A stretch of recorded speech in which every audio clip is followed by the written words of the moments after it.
thing is, I do believe there was talk about these things. I believe if we study history, the Confederates were able to shoot pterodactyls, back in the Civil War, and they spread these things out. Anybody can look it up online. Google it They yourself. spread these things out, and this is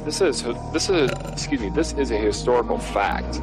So, they spread this thing out, and it's got a huge winglet. It was a pterodactyl they shot. So, of course, these things have been around. Now, they went extinct, obviously, slowly, but surely. And so... What I'm saying is Jesus wrote a dinosaur to work. That's history. It's in the Bible. How to Train Your Dragon. Historical facts. And if you don't believe it, do your own research. Pull up Google. You'll find the picture, I promise. Oh my God. Thank you, John Gleason, Godless engineer, for gifting me this beautiful moment. Y'all remember when they tried to cancel Steven Spielberg for posing with an animatronic triceratops animal rights activist? Back it up. Hit it from the back. Cloaca. Historical facts. Eat my ass, BP. You're down here bailing on the rest of us because you don't want to process your grief and shame like a normal person by drinking and mistreating strangers. No, Rick. It is you who must nibble my cloaca, or bird asshole. Everyone knows what a cloaca is. back in the Civil War, and they spread these things out. Anybody can look it up online. They spread these things out, and this is a historical fact. So, they spread this thing out, and it's got a huge winglet. It's a pterodactyl they shot. So, of course, these things have been around.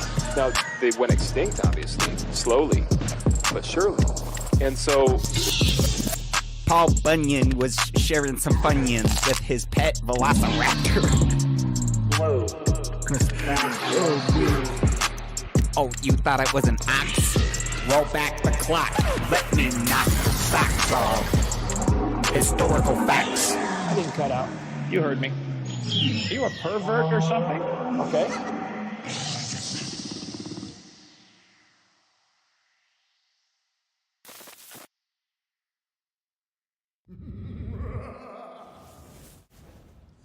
What's up, heathens? How y'all doing? I'm the Godless Engineer, and I critically analyze apologist claims to give you the best arguments and information so that you can stand up and use your voice. Today, we're going to be getting into Dr. William Lane Craig as he defends biblical genocide. Namely, he wants to answer the question as to whether or not God would command genocide. I think this was a clip that was taken out of a debate that he had some years ago. But what he ends up doing is saying some rather atrocious things. We got Candace, who says, have a fucking... Donating this much only makes me drink more. Cadence. I don't know why I said that. I'm going to blame the low sugar.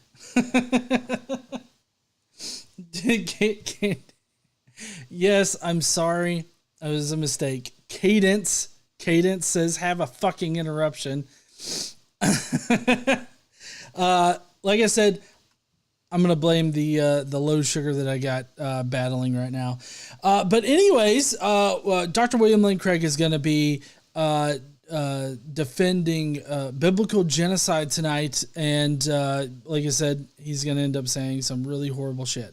So, like the title of it says, I can't believe Dr. William Lane Craig defended this, and that's the slaughter of a lot of people.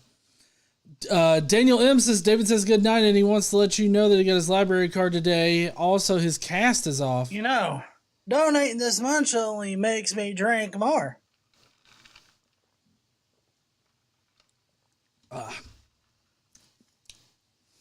I drank just for that. Anyways, Daniel M says, Happy Thanksgiving, you heathens. It's not Thanksgiving yet, but happy Halloween. Thank you so much there, Daniel M. David, good night, David. I hope you have a great day. I'm glad you got your library card, and I'm glad that your cast is off. That's awesome. And then Vent Blue says, GE just signed his own death warrant by misnaming Cadence. I'm so sorry. I did not mean to sign that. I will have to sleep with one eye open tonight. Anyways, if you want to fuck around and find out what William Lane Craig is saying today, or as people say, Low Bar Bill, they call him Low Bar Bill, then please stay tuned.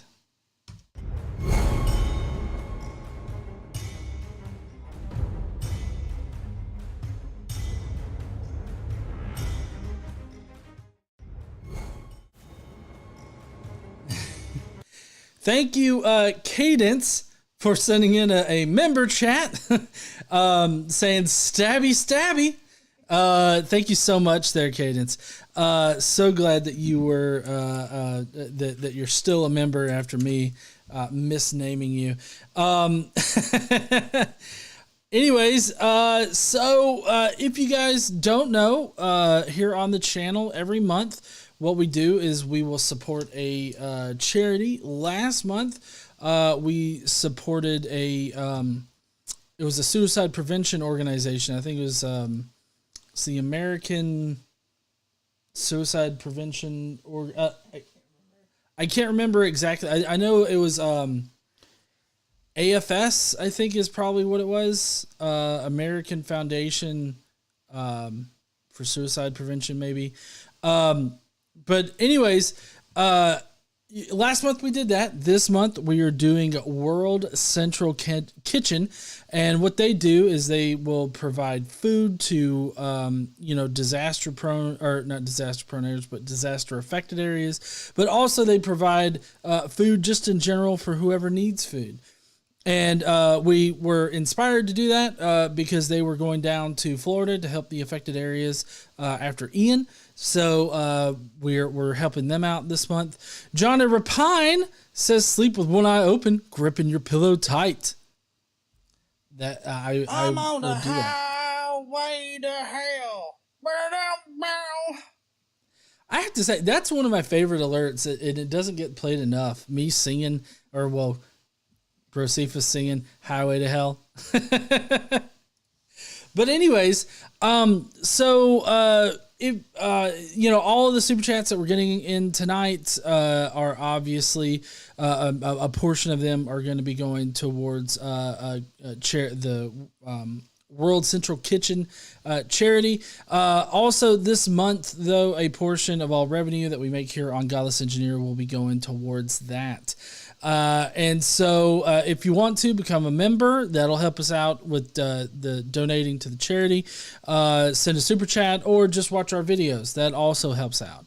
Daniel M sent in a member chat saying David thought he bought his books with his library card and tried buying something with it from another store. Our library is in a mall. Oh man. Gobble gobble, motherfucker. Yeah.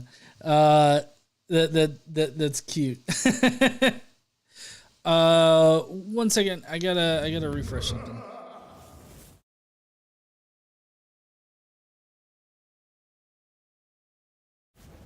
There we go. Heather Brown says, "Thank you from Florida. We appreciate all y'all."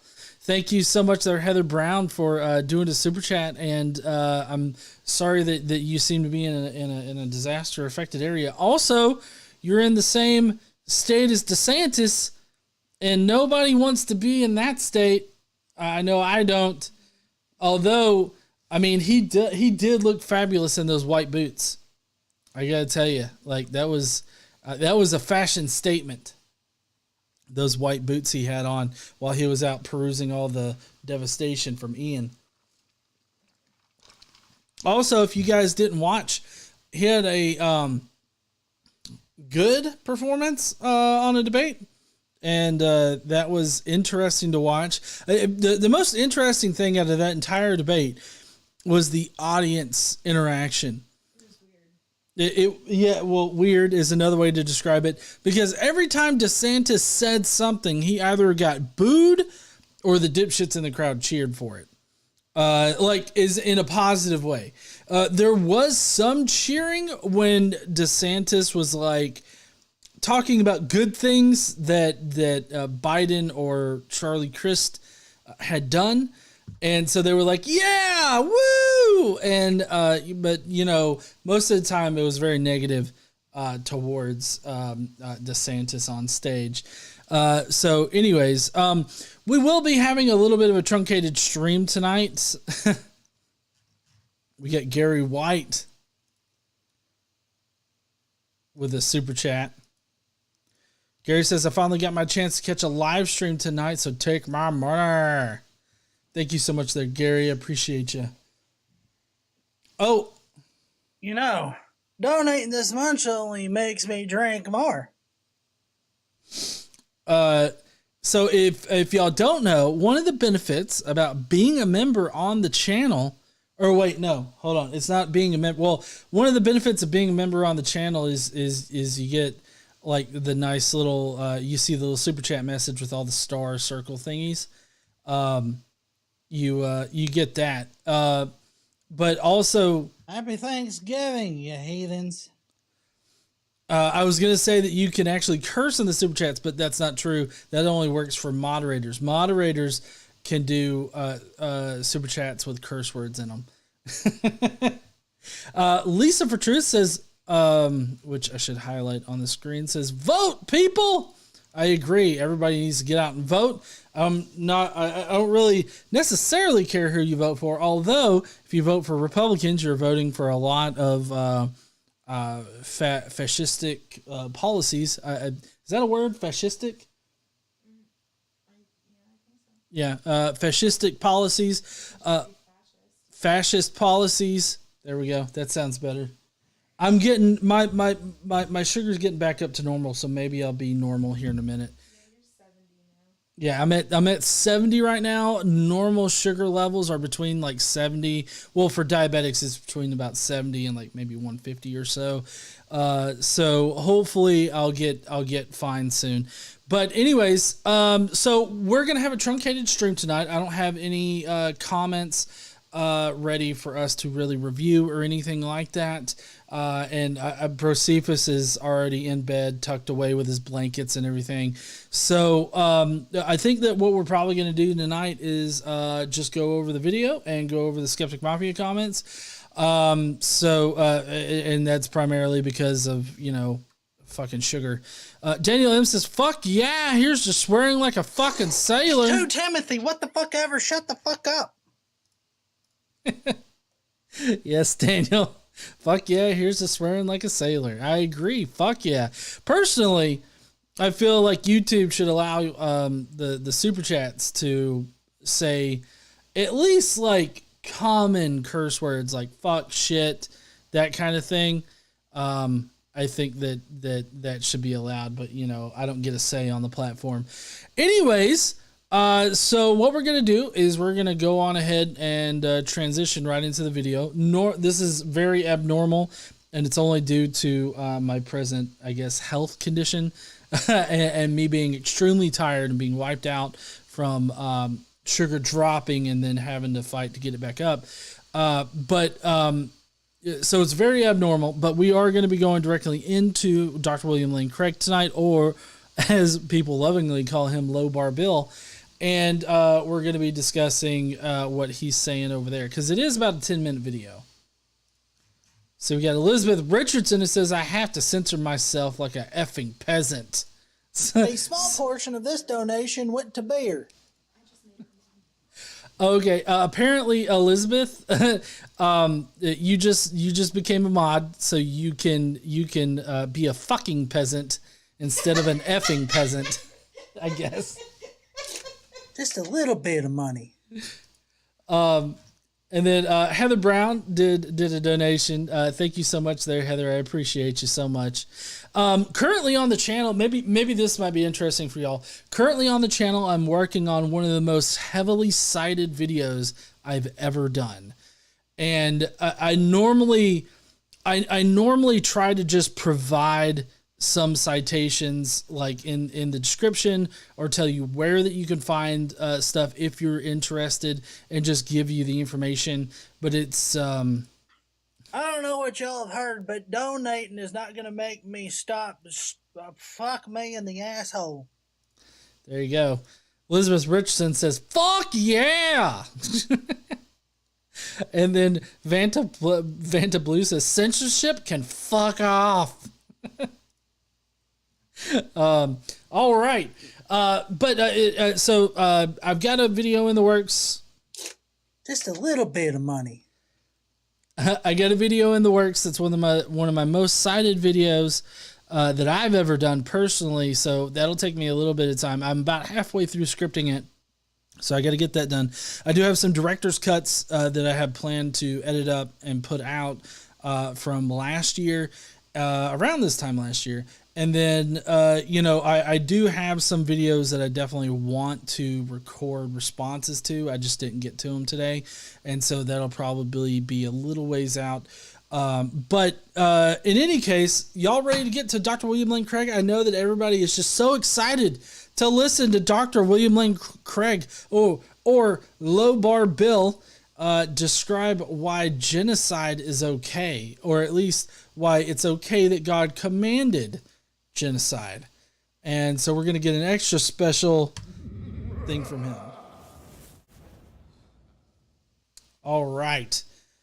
Welcome to the stage, y'all. Hope y'all have fun. I know I didn't when I watched this. I remember specifically when we watched this and I decided, yes, this has to be an option. Either I can just do it, like script it up and record it, or we can do it as a live stream. It didn't really matter to me. So the Skeptic Mafia stepped into the landmine this week again, because last week we had Dr. William Lane Craig. This week we got Dr. William Lane Craig.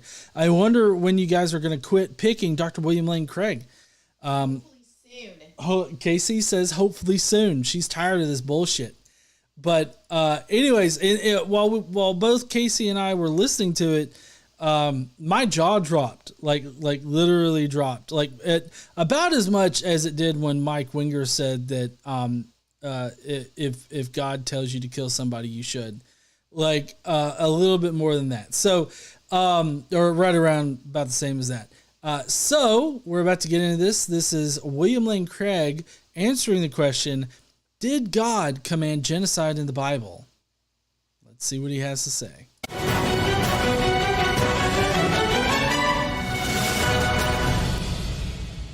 His introduction is always so dramatic, and it's like reasonable faith. And it's really not that dramatic. Like, none of his videos are honestly that exciting to warrant a cinematic introduction like that. I mean, it's kind of on par with how sensationalized, like, what's that one game show with the suitcases and picking the numbers, and it's got Howie Mandel in it.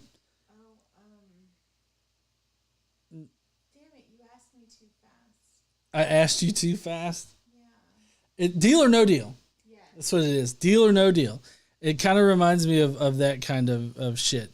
But anyways, nothing about the video. I'm just saying, like, Reasonable Faith has really dramatic introductions, or at least they did. Now, I have not in any way ever said that God has commanded or could command genocide. That's okay. Let's put a pin in that, right? He said that he has never said that God could or would command genocide. So let's keep a pin in that he's never said that. Up until this point, he's never said that, apparently. Is this like permission to voodoo doll William Lane Craig? Huh? Is this like permission to voodoo doll William Lane Craig? Casey asked if this was permission to voodoo doll William Lane Craig. Hey, you do you, boo. I mean, if you really want to voodoo doll him, I mean, go right on ahead. I mean, if the voodoo doll worked, do you know how crazy that would be?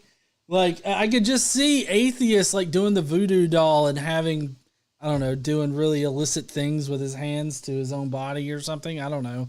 Like, I could just see them doing it like while he's on stage and having him pick his nose and eat his boogers or something. I don't know.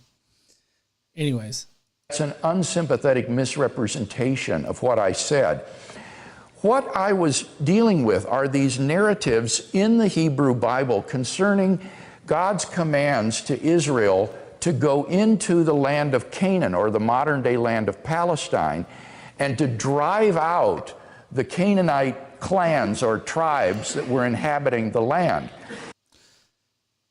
Right. Through slaughtering them. Like all of them. Like there's several passages in in 2 Samuel and in Numbers, in Joshua, where God specifically says, hey, I want you to go and kill all these people, not just the men and women. No, I also want you to kill the kids and the babies, even the donkeys, but don't you touch the fucking trees, okay? I love the planet Earth. I fucking on a regular basis.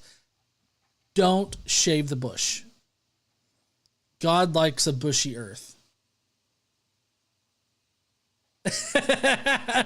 I mean, I don't. I'm just saying, like, God likes it bushy. The trees. Cut down all the trees. Fuck the trees.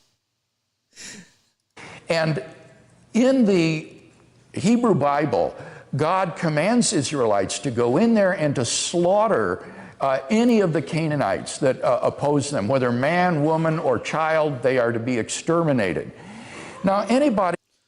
Okay, well, it kind of seems to me like so he's presenting it as if he's saying something different than God commanded genocide. When he's just describing genocide in more words, he's describing genocide, but he said, oh, I've never said that God commanded them to commit genocide. I gotta tell you, I am thankful for my liquor. But if he said anything about any of these incidences where God says go in there and kill everybody, that's him saying that God commanded genocide. So it kind of seems like in the first minute of this video, he's already contradicted himself once.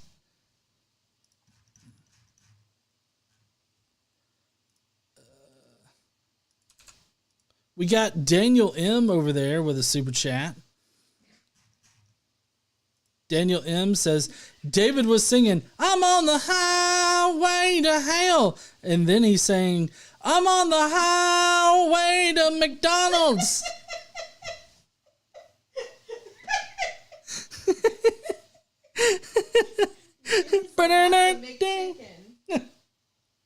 Yeah, he really wants some McDonald's. He's like, shit, Daddy, I would sell my soul for a fucking hamburger right now.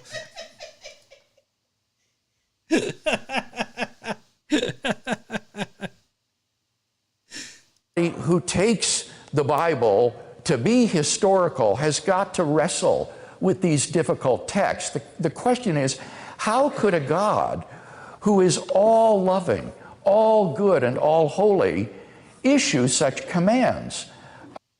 That's a very good question. I feel like every Christian who's exploring their faith and not just baselessly accepting them, like or being critical about their religion, I feel like at some point you have to come across this question, like, hey, why does God command these things? Now, growing up as a Catholic in a Catholic school, and then after that, I went to a Baptist and a Baptist and non-denominational, and back to a Baptist, Southern Baptist, and all this. I bounced around the denominations. I was never taught these verses. Like, I didn't, like, before I became an atheist, I had not actually read the Bible from cover to cover. Like, I had read portions of the Bible, and I had read enough of the Bible to know, like, regardless of what the rest of this says, this shit doesn't track with history, right? This shit doesn't track with just how the world works. So I didn't have to, when I became an atheist. But after becoming an atheist, when I read through the Bible with a critical lens, this is a hard thing for somebody to get around. if God is all good, well, what is it from God's Not Dead? If God is good all the time and all the time, God is good. Yeah.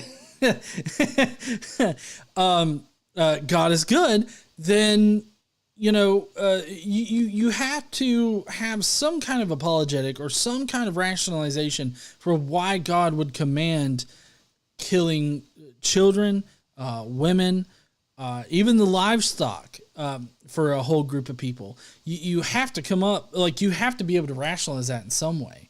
Like, even if it's not to like respond to somebody, just being well informed in your faith, because otherwise, if you're not, then you're just believing because other people tell you to believe, or you're believing without any kind of critical thought about it.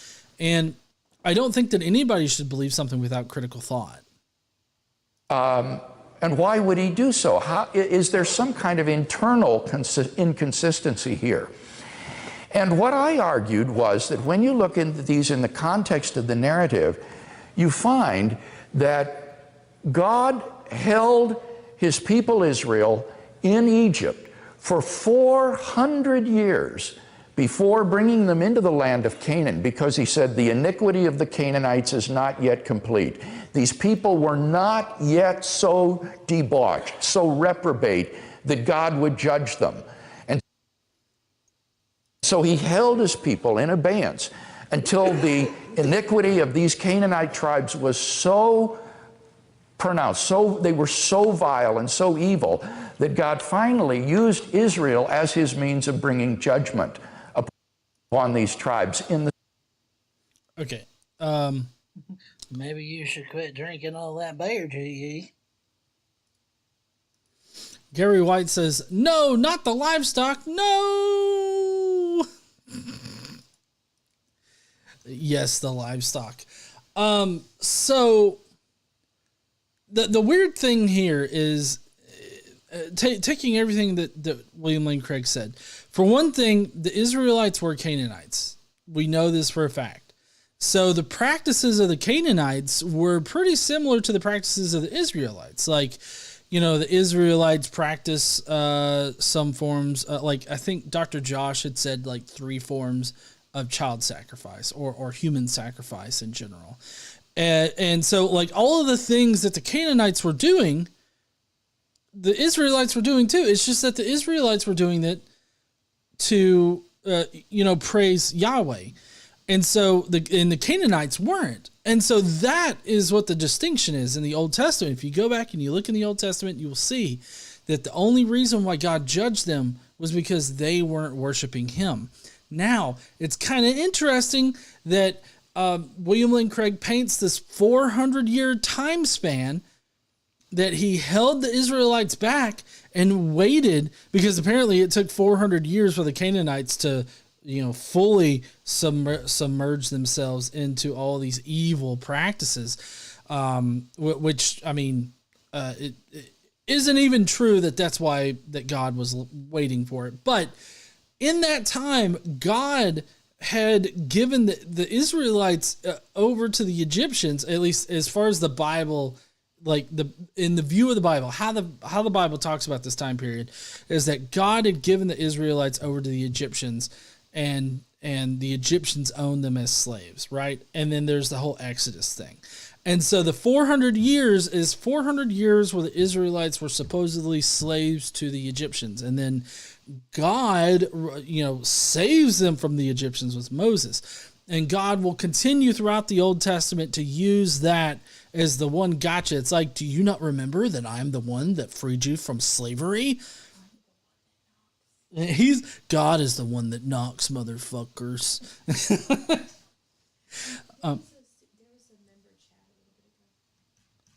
Member chat? Oh, yes, your friendly neighborhood atheist. Sorry about that. I remember seeing it.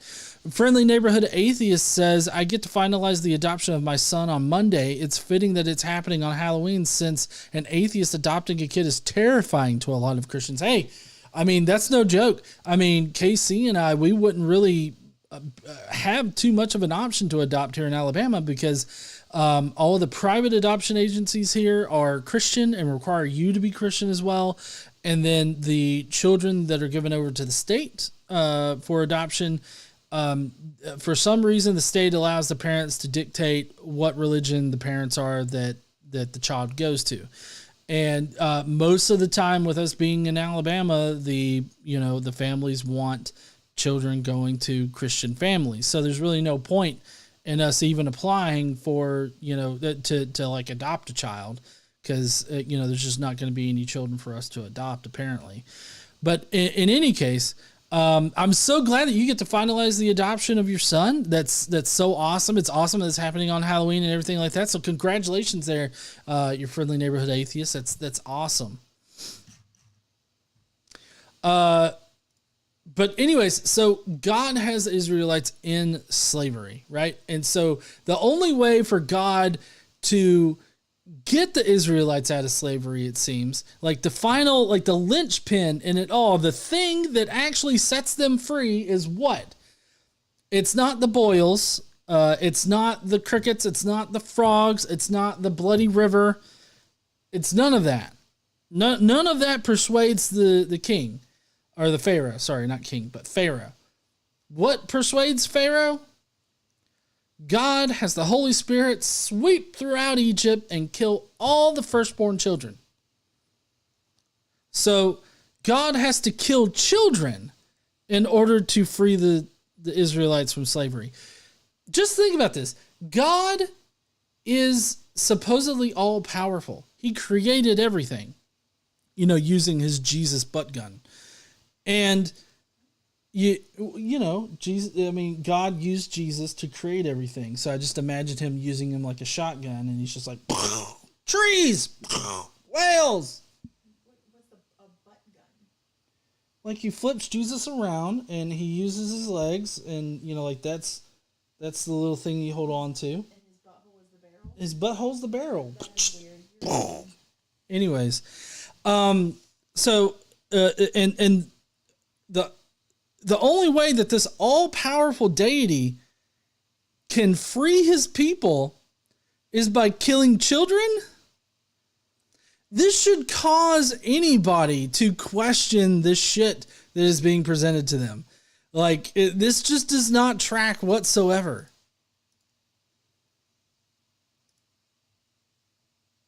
The same way that God would later use pagan nations like Babylon and Assyria to judge his own people, Israel, by allowing them to come in and sweep through the land and conquer the people.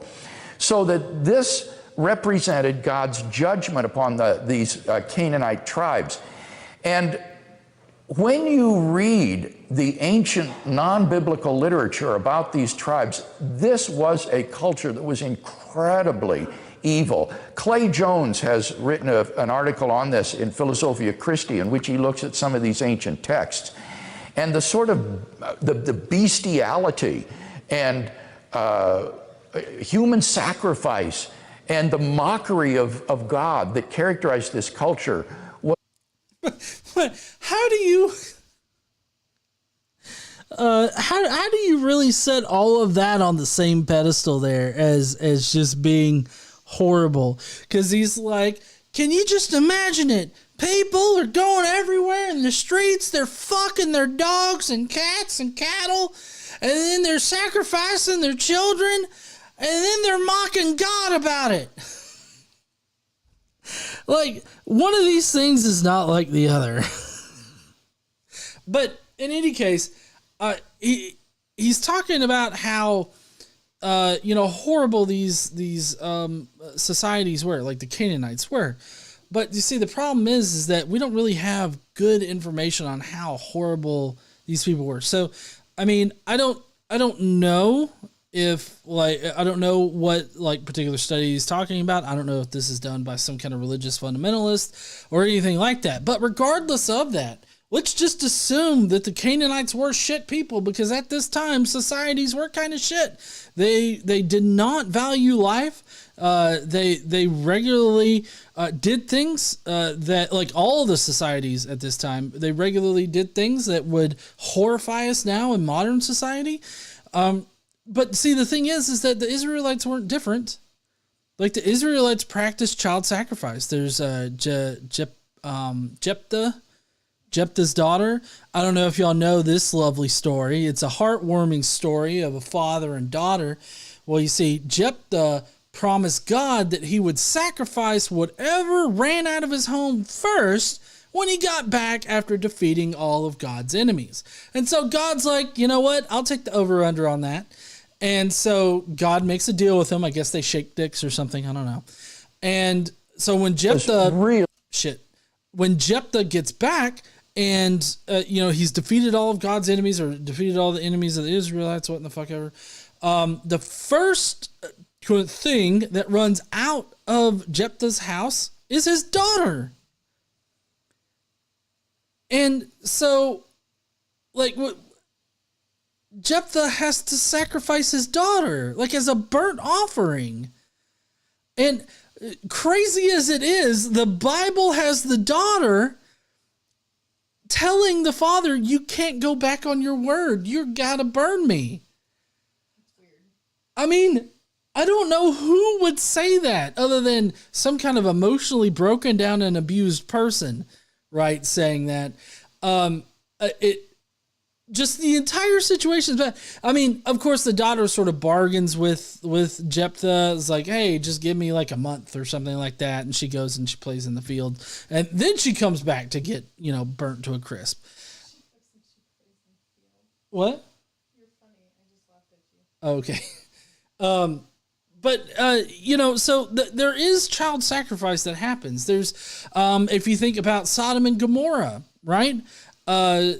Lot was, touted or at least identified by God as the only good person in the entire city.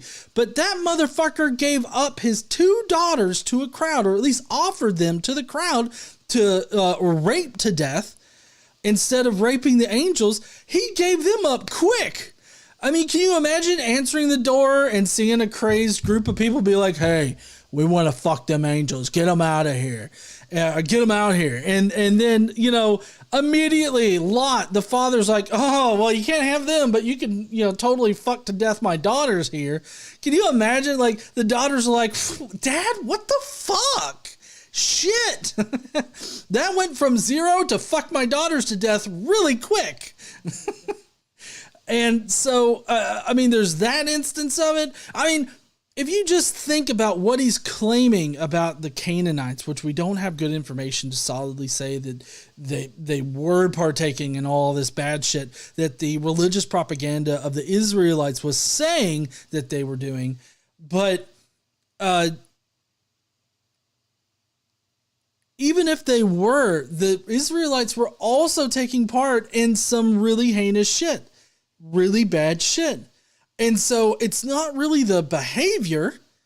It's not that at all. Because if it was the behavior, then God would have had a problem with the Israelites.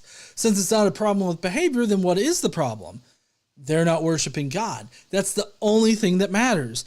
And you'll see that, with the genocides, that is also the only thing that matters. Whether or not this group of people worships Yahweh.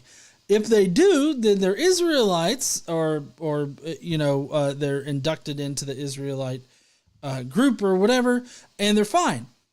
And they can continue doing all the child sacrifice and everything like that they want to.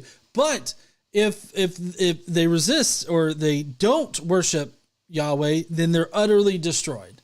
In some cases, not even the young virgin girls are taken as plunder. They're just totally wiped out. We get a member chat from Jester saying children cannot give consent to be sacrificed. Well, that was another thing that the Israelites really just didn't give a fuck about at that time, was consent. No, well, and to be fair, nobody in the ancient Near East really gave a fuck about consent at this time. As far as like forced marriages and the treatment of women and all this other stuff. Although I will say that there are other societies that had a little bit better laws and everything like that surrounding women than the Israelites did. So there's a bit of nuance to what I'm saying here, but in general, like consent really wasn't considered in these cases, especially for the Israelites. Really, really vile, and it raises the hair on your neck to read these texts of what these people were like. And this story of the conquest of...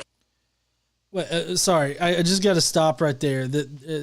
I'll go back just a little bit so he can repeat himself. But has this motherfucker read the Bible? At one particular point, a dude gives up one of his concubines for a group of men to rape to death, and then he cuts up her body and like a psychopath mails it to the other 12 tribes of Israel, or the other tribes of Israel. It's like some kind of fucking warning. Are you even reading your own fucking book there, Lobar Bill? I mean, just thinking about the amount of shit that's in the Old Testament that is just horrible. It's amazing to me that Bill here, William Lane Craig, can sit here and be like, it would just turn your stomach to read some of the things that they're doing in these deals. I mean, holy shit. And and he's not even reading his own book, and how horrible that is. People were like. And this story of the conquest of Canaan only comes after the story of God's judgment on Sodom and Gomorrah. And you may remember in that story, Abraham argues with God and says, God, if there are 50 righteous people in these cities, will you destroy them? Will you destroy the good along with the unjust? And God says, no, for the sake of the 50, I will not destroy them. And then like a Middle Eastern merchant, Abraham bargains with God. Well, God, if there are 40 in the city, will you destroy it? God says, no, for the sake of the 40 righteous people, I will not destroy it. And God says, Abraham says, oh God, don't be impatient with me, but if there are 10 righteous men in the city, will you destroy it? And God says, no, for the sake of the 10, I will not destroy it. And Abraham doesn't dare to argue any further with God. But the purpose of this story, which comes in the narrative prior to the conquest of Canaan, I think, is to emphasize that God is not going to judge these people until they are utterly ain't nobody going to be fighting over this $5. It's all mine. Utterly deserving of judgment because they are so debauched. So we had Ronaldo Martinez, who said Hitler kills people and he's a monster, but if God does the same thing, he is good. It's a good it's a good point there, Ronaldo. Now this whole thing about Sodom and Gomorrah, these are two whole ass cities, and God's going to destroy them because they're bad in some kind of way. Of course Abraham, he does bargain with God, talking about, are you gonna kill innocent people? Or are you gonna, if there's 50 innocent people, are you gonna destroy them? And that kind of thing. Well, God obviously only finds that Lot is the only good person in both cities. And William Lane Craig, I guess, or other Christian apologists just expect us to sit there and be like, oh, well, it obviously was only... Well, obviously it was only these sex-crazed maniacs that wanted to rape the angels that were inhabiting both of these cities. And so God ends up destroying it. Well, it's a little hard for me to believe that you have two whole-ass cities and there are no innocent women, children, and also people that didn't want to assault the angels. Obviously, the whole Sodom and Gomorrah thing wasn't about gay sex or anything like that. It was about being inhospitable. So, I mean, according to the Bible, being inhospitable is, wanting to rape somebody, I guess. At least not for God. Remember, if you're going to rape somebody, you got to pay the fine for it. At least that's what God says in his laws. But so God destroys both of these cities, as well as all of the children and the women and all the innocent people in it.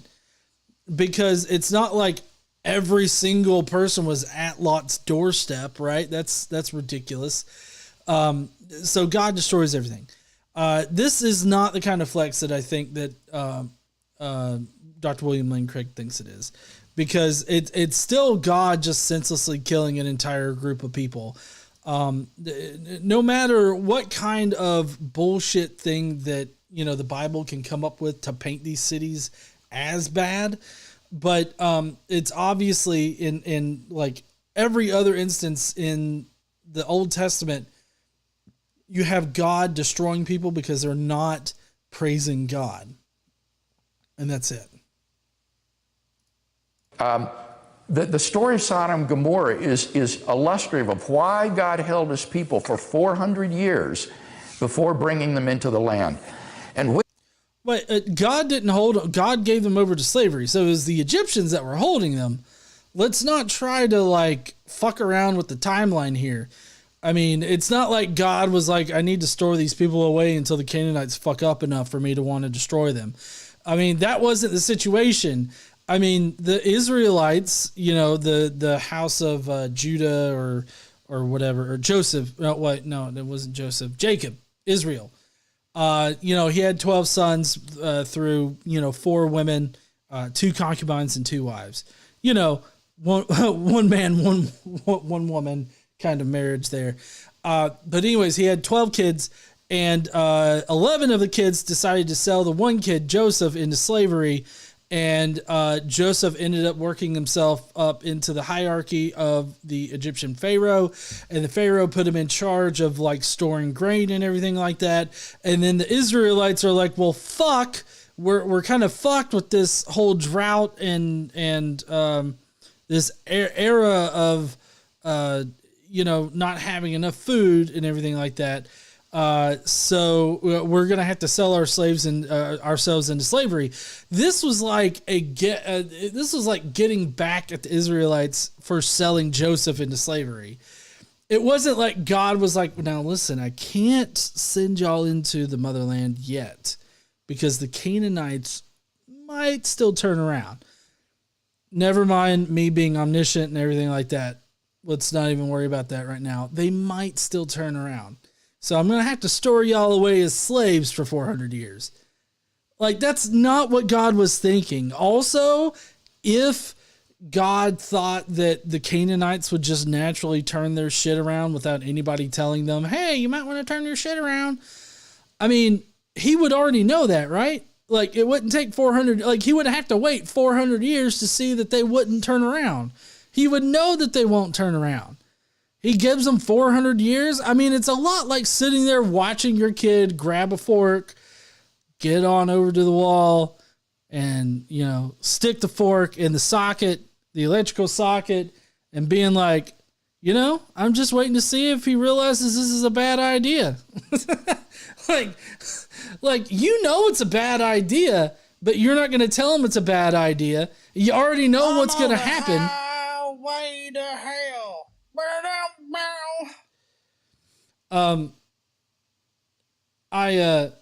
You already know what's going to happen, but you still allow the kid to stick the fork into the wall socket. Like, I mean, what would you think of that parent? That parent's a shitty parent, right? Why wouldn't you think the same thing of God? He's sitting there and he's like, well, the Canaanites are not going to turn their shit around, so I'm going to give them 400 years to do all this shit, and then I'm going to kill them all. Like, it doesn't make sense the way that he is describing it. We got Jonna Rapine saying they want to grape angels, have them lure them to the end of town where you are supposed to stone the people to death, and open up a Sarlacc pit again. Oh yeah, if y'all don't know, God opened up a Sarlacc pit and had it swallow a whole bunch of Israelites. It was a whole thing. So, anyways, all right, let's continue with William Lane Craig here. When he brought them into the land to judge Canaan, what was that judgment? It was not to commit genocide. That is an utter misrepresentation. There was no racial war here. There was no command to pursue and hunt down the Canaanites and exterminate them all. What was the command? The command was to drive them out of the land. The land is what is was and remains so all important to these Middle Eastern people. This again is a really fucked up way to view this, because it just goes to show that William Lane Craig doesn't know what genocide is. Genocide can have multiple forms. You can cause cultural genocide, where you go in and you fundamentally change the society of a people that would destroy their cultural heritage or their culture in general. That's cultural genocide. And, you see that in multiple, instances of, indigenous people nowadays. Most namely over there in like Central Africa and stuff. We got a member chat from Lure Reality that says, OFIF, oh frug, it's Friday.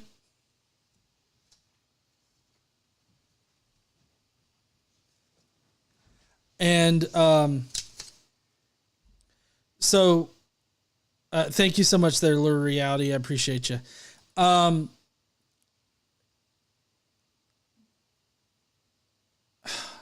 fuck's sake, I forgot what I was talking about. Shit. got so many things going on here.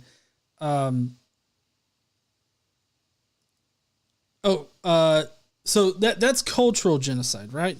And then you just got regular genocide, which is, having the intent of wiping out a group of people, like an entire group of people. You don't have to succeed in that goal, and you don't even have to know that that's your goal. But if you're attacking a group of people just because it's a group of people, then, or it's this group of people that's, has a certain, culture, or has a certain, I guess thing that sets them apart, their ethnicity, right? That's genocide. If you going in there with the intent to cause mass casualties to a single group of people, that's genocide. Okay? And William Lane Craig just... Hey, ain't nobody gonna be fighting over this $5. It's all mine. And William Lane Craig just simply doesn't understand what genocide is, because it's not racially motivated, at least in the sense that he's talking about, because he thinks that genocide can only be taken upon an entire race of people as we understand it now. But if you put it into the correct context of when, around 6,000 BCE, 6 to 5,000 BCE, you have to understand what races were at that time. Races at that time were just these groups of people. It was a people group. So like the Canaanites were a people group. The Israelites separated themselves from the Canaanites to create their own people group. And so now that people group is looking to wipe out the other people group. That is genocide. I don't care how you try to paint it as anything but. Also, I'd like to point out how this is not the kind of flex that William Lane Craig thinks it is, because instead of the Israelites, wiping out these people for ethnic or racial reasons, now they're just going in there to wipe them out, just to wipe them out.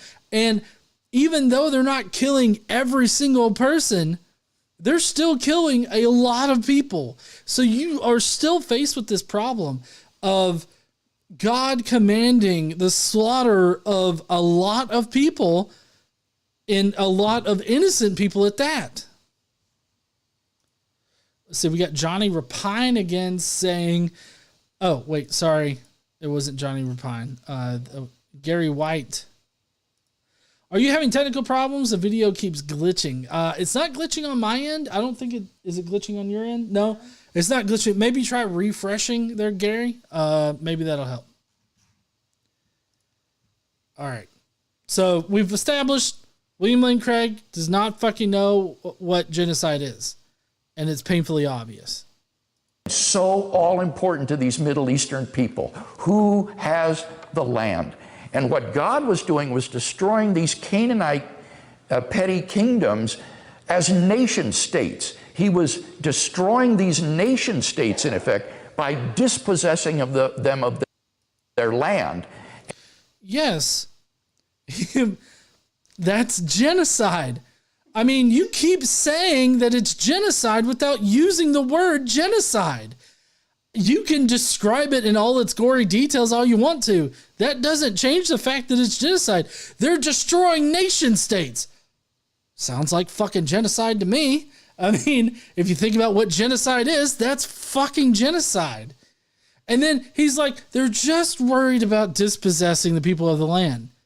Yeah, by fucking killing them. Dead men can't own land, William Lane Craig. So they're killing them to dispossess them of all of their fucking possessions.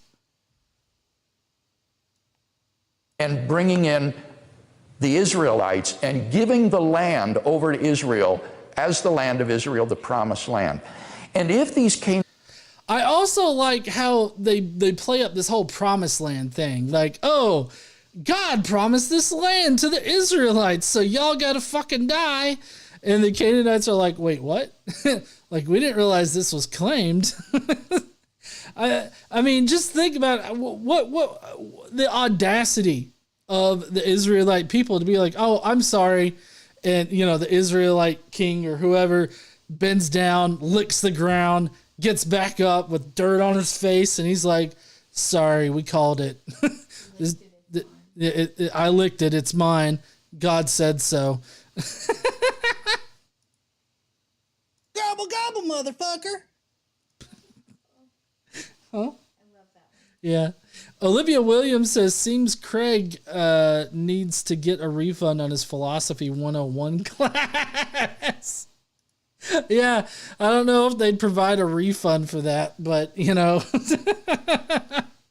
you just see I could see the school bursar. Is that what they're called? Whoever the accounting people are at the school, it's like, you know, I know you got a receipt, but I mean, we provided the service. You took the class. It's not my fault you don't know how to fucking use it there, Craig. Canaanite tribes had simply fled before the advancing armies of Israel, no one would have been killed. Oh, okay. So did he victim blame? I feel like William Lane Craig just victim blamed the Canaanites. Like, oh man, you know, if they would have just fled the area instead of fighting off the invaders, they wouldn't have died. So it's really their fault. Like, what? Way to go, William Lane Craig, for victim blaming the victims. They should have just left. You know what? I'm going to go over to my neighbor's house, knock on the fucking door, and be like, I'm here to take your shit. If you leave, I'll spare your life. Yeah, that's a good point there, hon. I mean, if I go over to my neighbor's house, this is basically what KC just said. If I go over to my neighbor's house and I kill all of them, and then the cops show up, and it's like, well, you know what? This is really their fault, because if they would have just fled, they wouldn't have died. I just wanted their shit. Yeah, I just want their house. Yeah. We needed extra bedrooms here.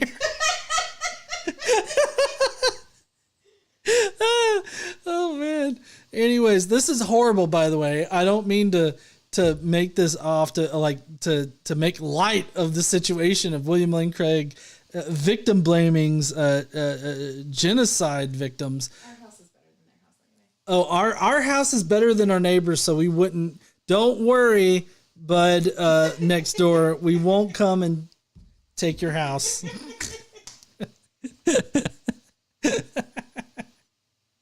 There was no command to hunt down the Canaanites, no intention to kill them all off and eliminate them. It was. Oh, I'm sorry. Hold on.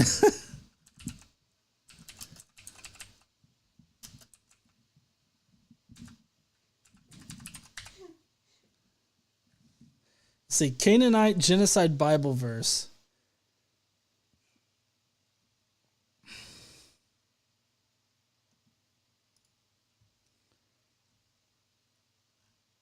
Hold on. I'm very. Let's see.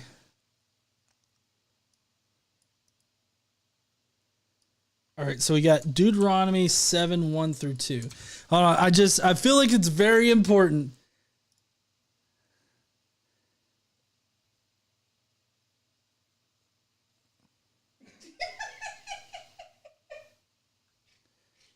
Sorry, I'm laughing at Tomato Girl Zoomies last one. Okay.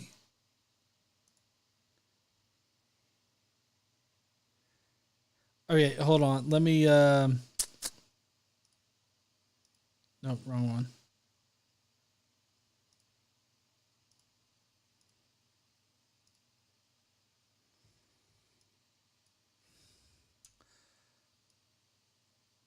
All right. So here's one divine call, and we'll get to a couple others, but I think this is the one that we're primarily going to be focusing on here. These few right here. So we got driving out the nations. This is Deuteronomy 7, 1 through 2. When the Lord your God brings you into the land you are entering to possess and drives out before you many nations, the Hittites, Gershurites, Amorites, Canaanites, Perizzites, Hivites, and Jebusites, 7 nations larger and stronger than you, and when the Lord God has delivered them over to you and you have defeated them, then you must destroy them totally. Make no treaty with them and show them no mercy. Okay. So God doesn't say hunt down the stragglers and make sure you totally kill them. Again, this is not the flex that you're really meaning to go for here. It's not the flex that you think it is there, Bill, because at the same time, you're basically arguing they killed most of them, but not all of them. Is that really the flex that you want to go for here? Because it's like you killed most. That's still a whole lot of slaughter, but he didn't kill all, so it's okay. To be fair, if they killed most and not all, they didn't follow directions. That's right, honey. If they killed most and not all, then they didn't follow directions, and that actually bites them in the ass in Numbers 31. Yeah. So let's see. There's another one. Hold on.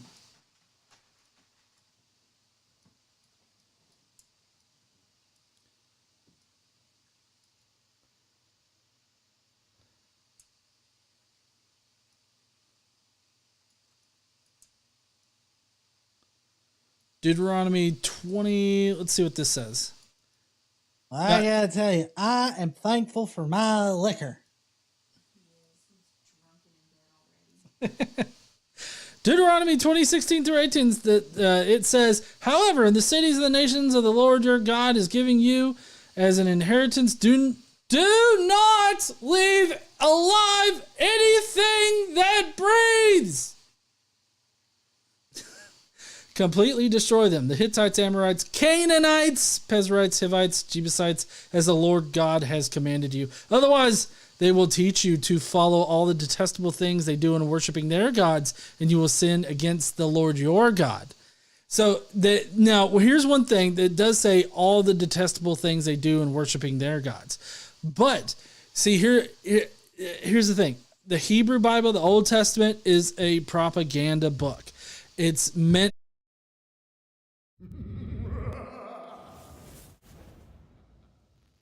I believe I should be... Is it back? Yeah. Yes. Back.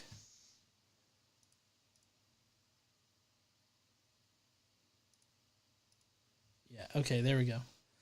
Okay, sorry about that, everybody.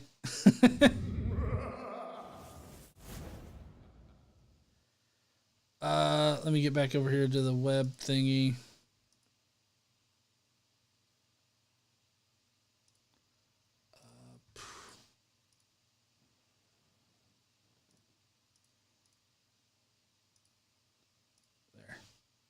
Okay. You had a couple member chats and a member chat and a super chat. Yeah, let's see. Johnny Repine and then Darren. Johnny Repine says, if WLC were messing up Decimate, I could understand. Kill 1 in every 10 of a group of soldiers or others as a punishment for the whole group. Yeah, if only that's what he was doing. Yes, and if only that's the way that people would use decimate. You're right, hon. Also, there's another member chat earlier, Elizabeth Richardson. Okay. Darren Wright says, "Oh well, they only killed the breathing ones. They left the rest alone." I mean, like, do you think like if they went through and like somebody was holding their breath, they wouldn't have killed him? It's like, oh fuck, he's holding his breath.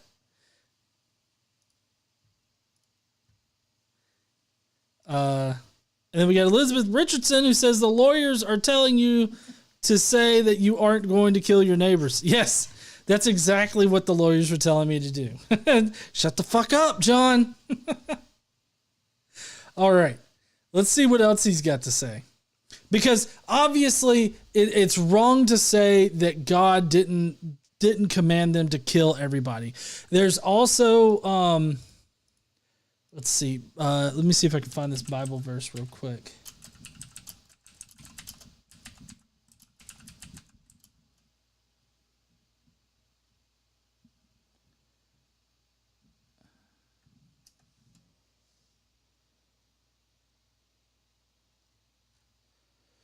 Let's see. Numbers 31 is coming up first. Let's see. Exodus...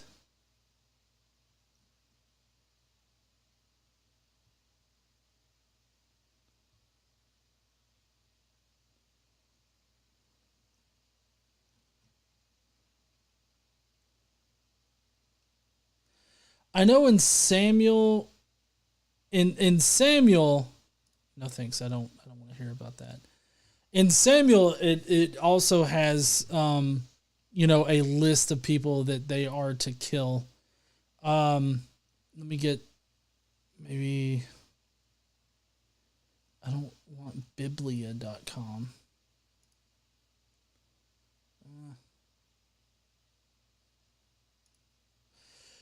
Numbers 31. I don't have. I can't put it on the screen right now. But Numbers 31 also has a list of people that they are supposed to kill.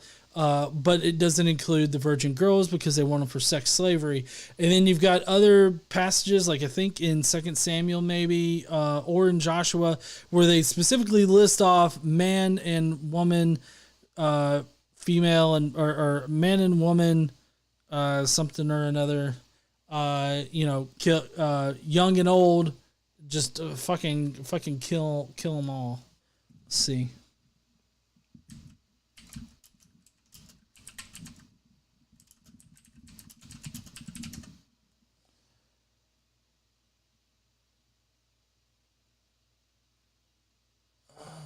Ezekiel's coming up too.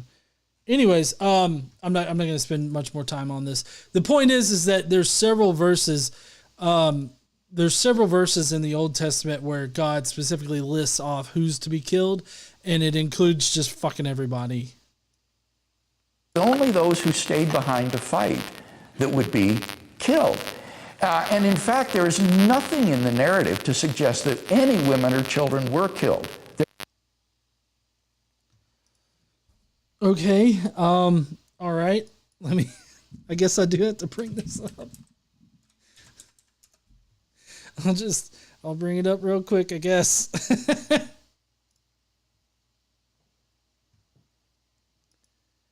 Let's see. Let's just do Numbers 31.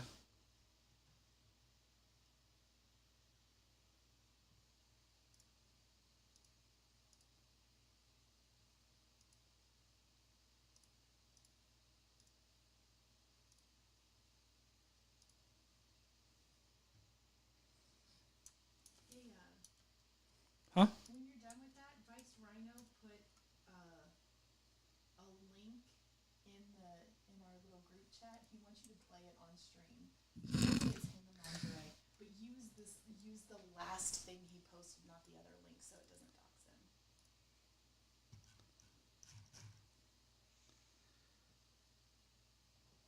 It's like a YouTube short. Oh, okay. I see it. Not It's the this top one. Yeah. I know. It's Yeah, that one. that one. I got it. Okay. I'll do it. All right. Apparently we're going to get a special Vice Rhino short here in a second, but anyways, And the Lord spake unto Moses, saying, Avenge the children of Israel of the Midianites. Afterward thou shalt be gathered until thy people. And Moses spake unto the people, saying, Arm some of yourselves unto war, and let them go against the Midianites and avenge the Lord of Midian. Of every tribe 1,000 throughout all the tribes of Israel shall ye send to the war. So there were delivered out thousands of Israel, 1,000 of every tribe, 12,000 armed for war. Moses sent them to war, 1,000 of every tribe. Them and Phinehas, the son of Eleazar, the priest, to the war with the holy instruments and the trumpets to blow in his hand. Giggity. And they warned against shit. My camera broke again. Hold on. Maybe this won't crash the stream.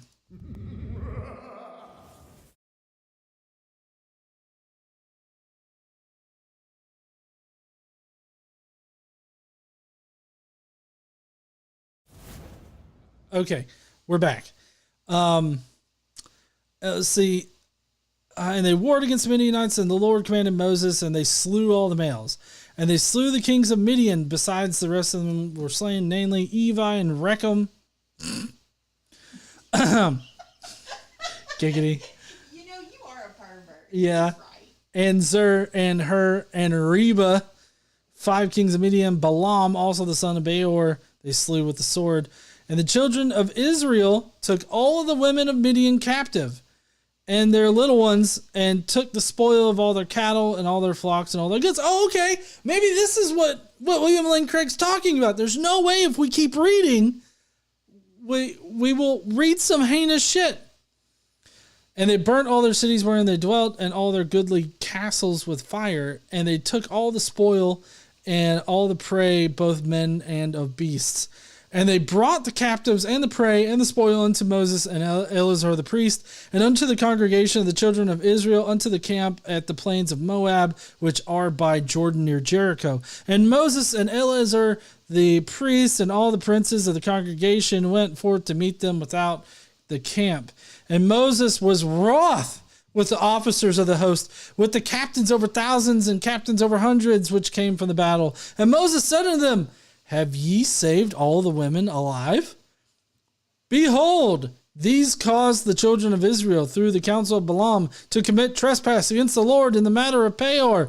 And there was a plague among the congregation of the Lord. Now therefore kill every male among the little ones, and kill every woman that hath known a man by lying with him. But all the women children that have not known a man by lying with him, keep alive for yourselves.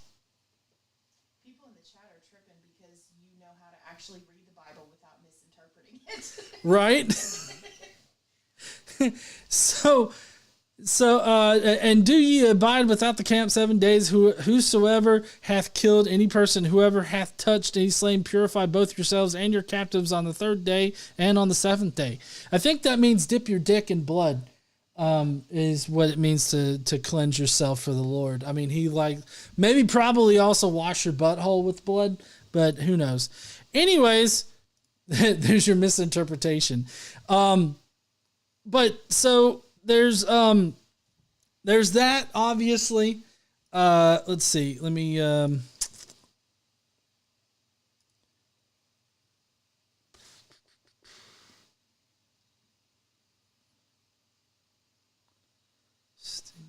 Steve, what? No. Okay, I don't know why it's not capturing that one thing. Apparently we need to play something real quick.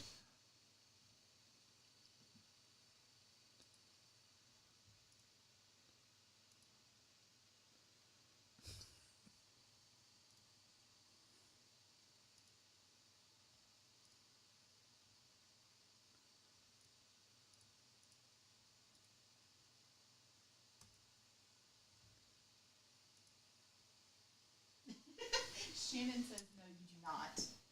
But Vice is here for it, so. Oh, Vice is here.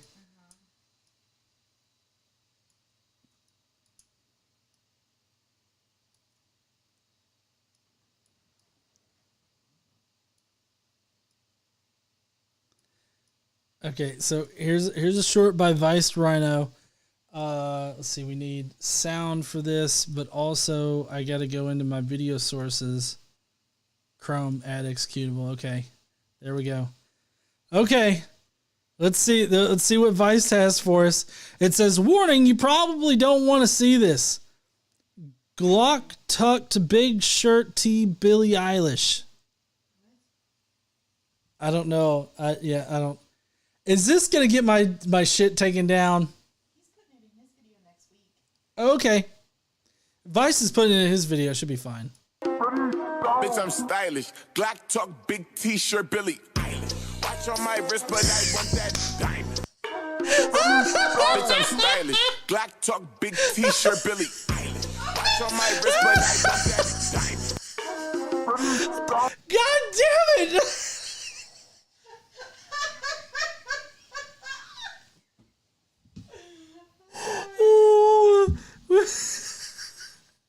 Bitch, I'm stylish. Glock talk, big t-shirt, Billie Eilish. Watch on my wrist, but I. Now, Vice. What?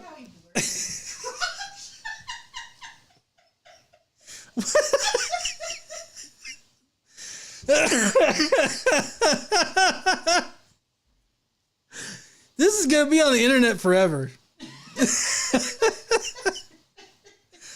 What the fuck are you wearing, Vice?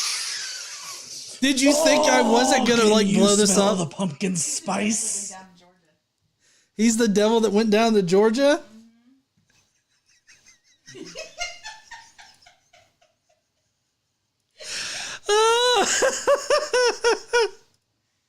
I mean, holy shit. We had a super chat from Leah. I have 7 and 8-year-old nieces and nephews that can distinguish this better than Dr. Craig. How is he still going is mind-boggling. You know, I can think of something a bit more mind-boggling right now. Okay, I'm tired of looking at this. Thank you so much, Vice, for sharing that with the group.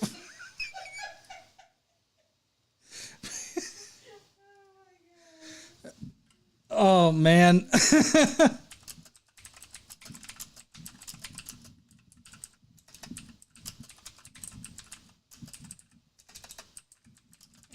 said don't encourage him.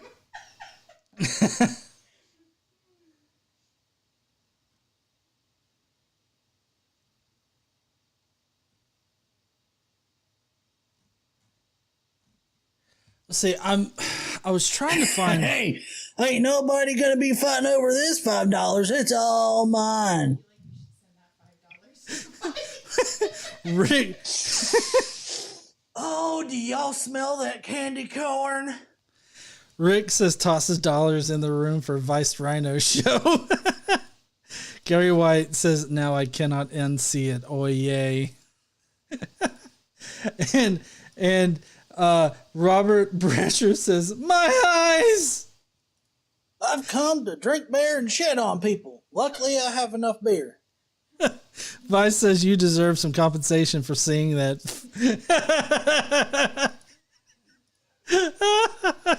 Thank you so much there, Vice, for sharing that with me. I'm glad that I could show it on my channel. World premiere of Vice in lingerie. Apparently, world premiere of Vice. I don't think he was. I mean, does that is it still lingerie if it doesn't cover your private bits? Yeah. Yeah. Okay. Yeah, they got totally crotchless things. Fair point. Okay. Anyways, my point is that Dr. Craig is wrong. Still talking about Bill? Yeah. Okay. This I have to make it so that I can edit it later. Leah wants more Vice. Oh my God, no. Oh, do y'all smell that candy corn? Okay. I gotta make this good for the edit later. So basically, William Craig is. So basically, William Lane Craig is wrong about God not specifically commanding the deaths of women and children. Now, obviously, they don't go into, the details about how Jerry plunged a knife into the chest of a baby while fucking Sammy over there slit the throat of a Midianite woman or a Canaanite woman, and then Harold in the back right there Gaddafi'd some poor kid. Like, I mean, it doesn't go into that kind of detail. Thanksgiving, you heathens. It doesn't go into that kind of detail, but that doesn't mean that it didn't happen. Oh, do y'all smell that candy corn? The truncated stream turned into a trunk stream.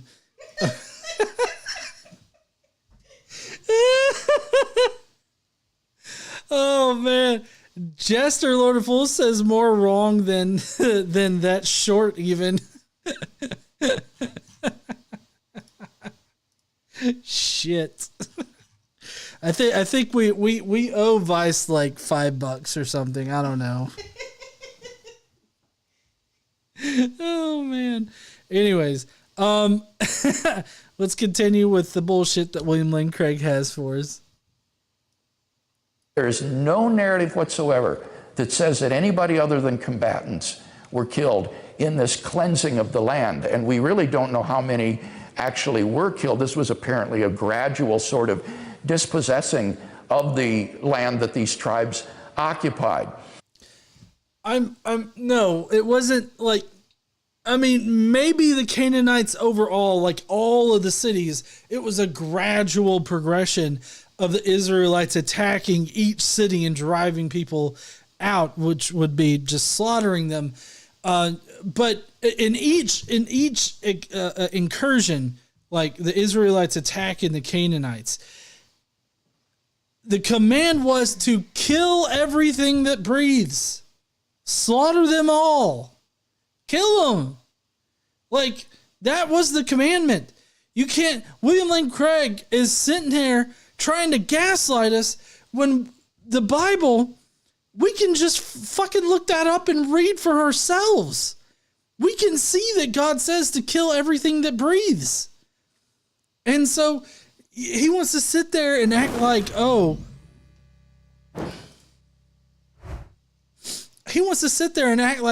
there's no explicit calls from God to do these things, when there literally are. We just covered them. There literally are verses where God commands the Israelites to kill all of the women, all of the children, all of the men, all of the livestock, everything that breathes. There's also verses where they take sexual slaves in the form of prepubescent girls that are still virgins. So, I mean, you can't sit there and bullshit us, gaslight us into thinking that the Bible doesn't say shit that it directly says. So the question is then, well, how could a God who is all holy and just and loving command such a thing? And I think you can make sense of this through a divine command morality, which says that our moral duties are constituted by God's commands, so that when he issues commands to us, these become our moral duties. So Israel and the armies of Israel became, in effect, the instrument by which God judged these Canaanite peoples. The adults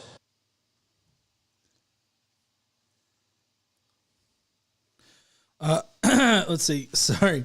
Who's Your Buddy says, you and Casey just proved in this week's Daily Bible podcast that if we don't sin, Jesus died for nothing. How? 2 Timothy, what the fuck ever? Shut the fuck up.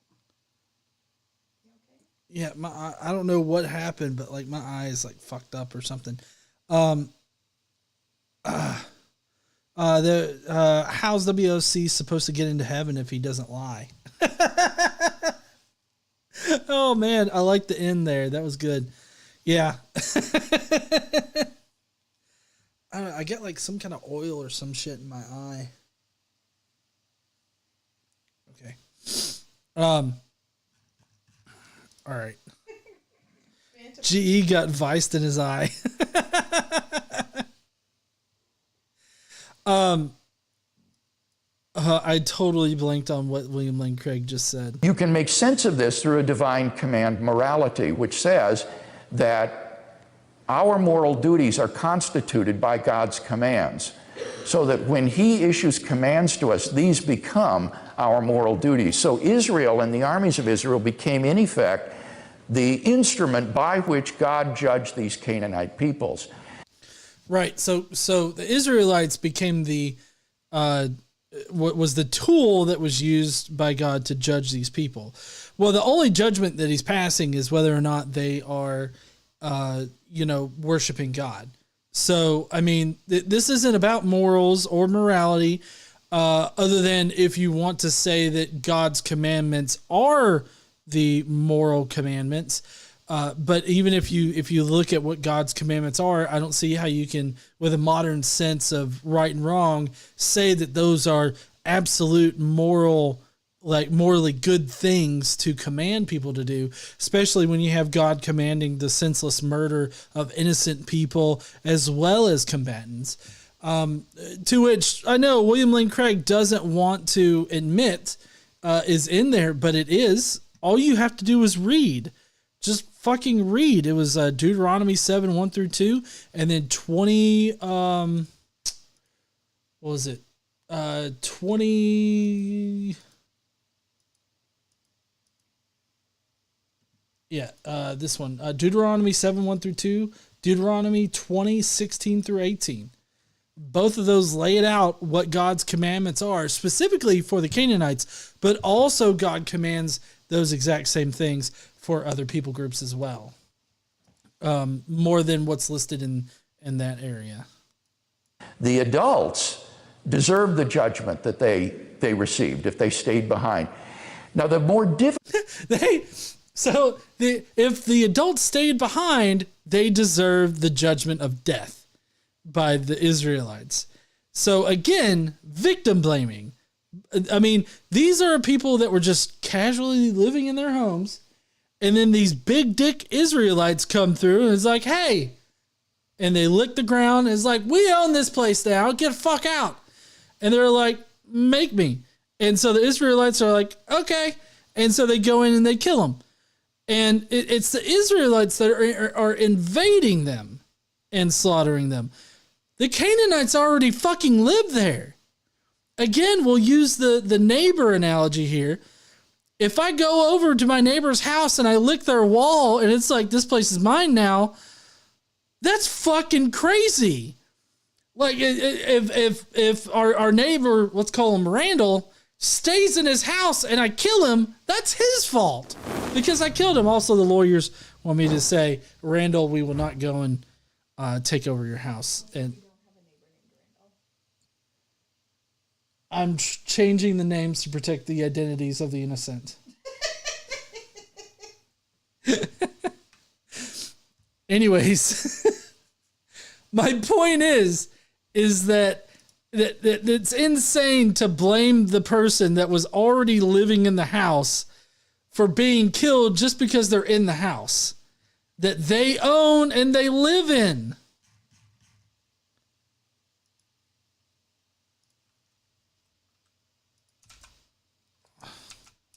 Shit. Yeah, I'm trying to get to it. Jane Pukesucker says, William Lane Craig is the evangelical's pet apologetic. Here is some hot chocolate, but you question him, you go into the lake of fire. Just kidding. Yeah, I mean, if you question this, you are going to hell directly. Do not pass go. Do not collect. Jesus has come. The difficult problem is the children. How could God command that the children be killed because these are innocent? And I think what I would want to say there is that God has the right to give and take life as he sees fit. God has the right to give and take life as he sees fit. So it's a special pleading argument at this point. It's okay for God to command the murder of children because it's God. He could choose that these children should die now.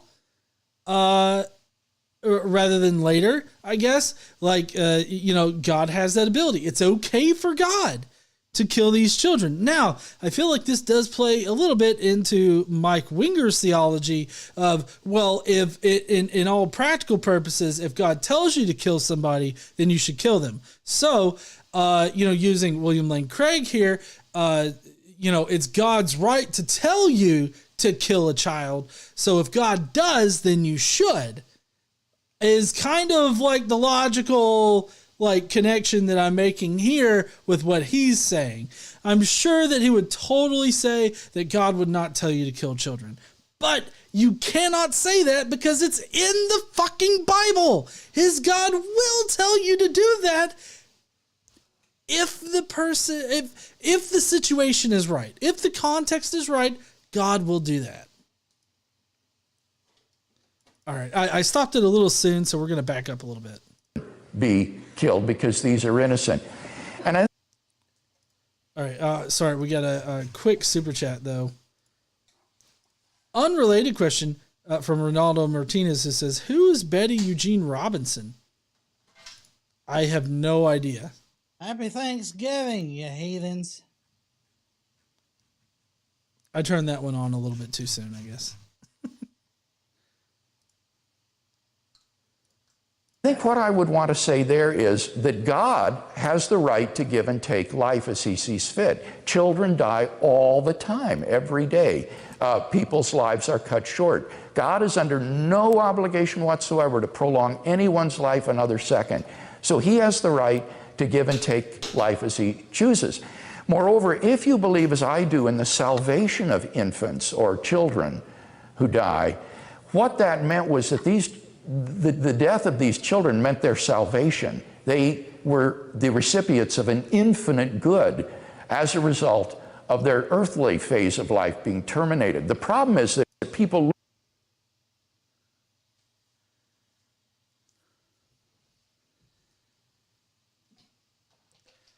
I'm sorry, but fucking what?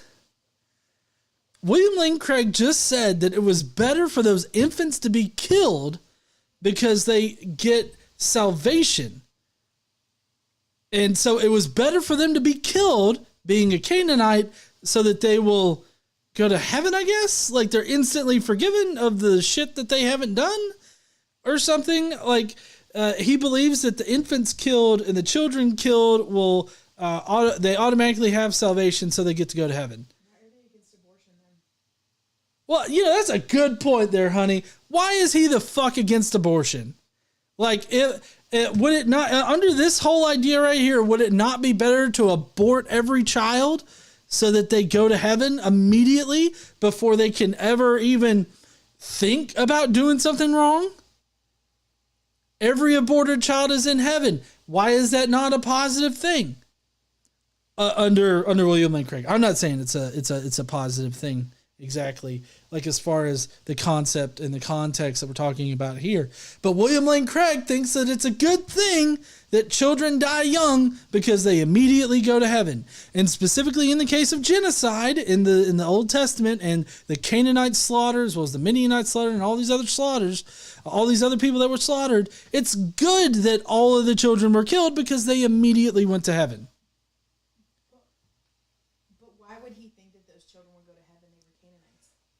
Oh, well, so he brushed over this. He's like, if you believe as I do that infants and children have automatically gained salvation. Oh, okay. All right. So, I mean, he doesn't really support it in any kind of way other than like they just like these kids haven't done anything to deserve like hell.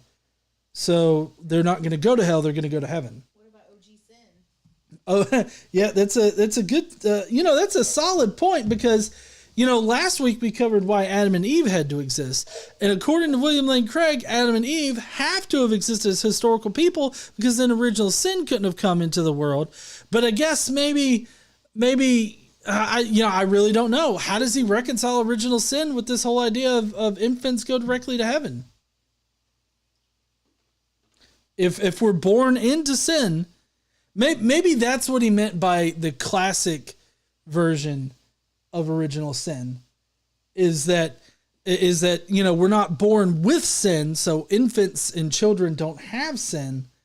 It's until they maybe get to the age of reason. And once they hit the age of reason, which according to the Catholic Church is seven. Yep. They that they're considered to be sinful. Maybe. I mean, I feel like there are definite ways in which William Lane Craig can get around this, but it's kind of interesting the hoops that they have to go through. He can't get around it and be logically consistent. God damn it, Zoomy, fuck.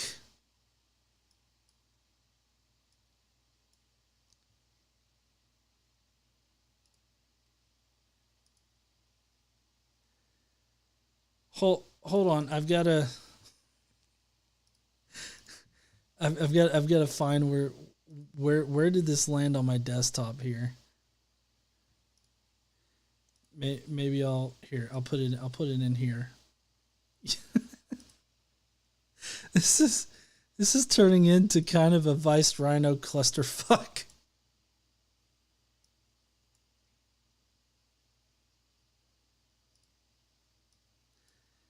So,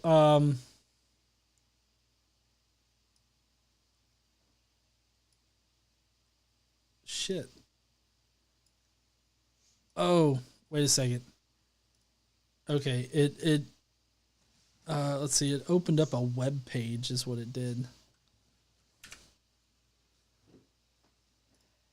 Happy Thanksgiving, you heathens.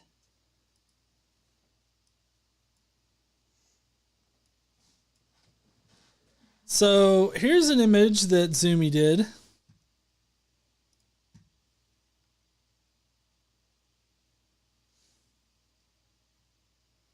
Is that his own head? Yes. Can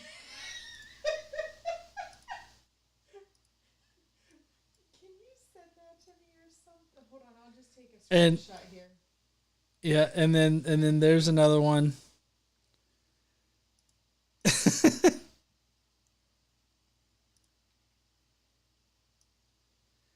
Hold on, here's a good one too.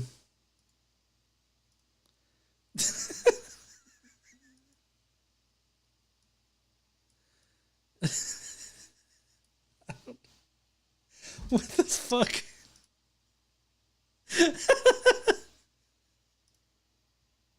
Oh man.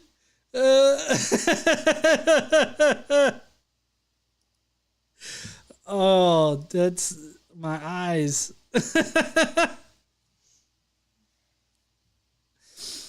Okay. I thought this was going to be a short stream, but I'm fucking wrong. Let's see. We get Johnny Rapine who says, this person just bought an express ticket to hell. I still want to know what sins young Bill Craig thought were so heinous that he needed to be saved. Driving a thresher through a corn maze during peak business hours, I'm sure. And then we've also got Vanta Blue who says, so that's how Christians get to heaven. They never reach the age of reason. I mean, considering how they act.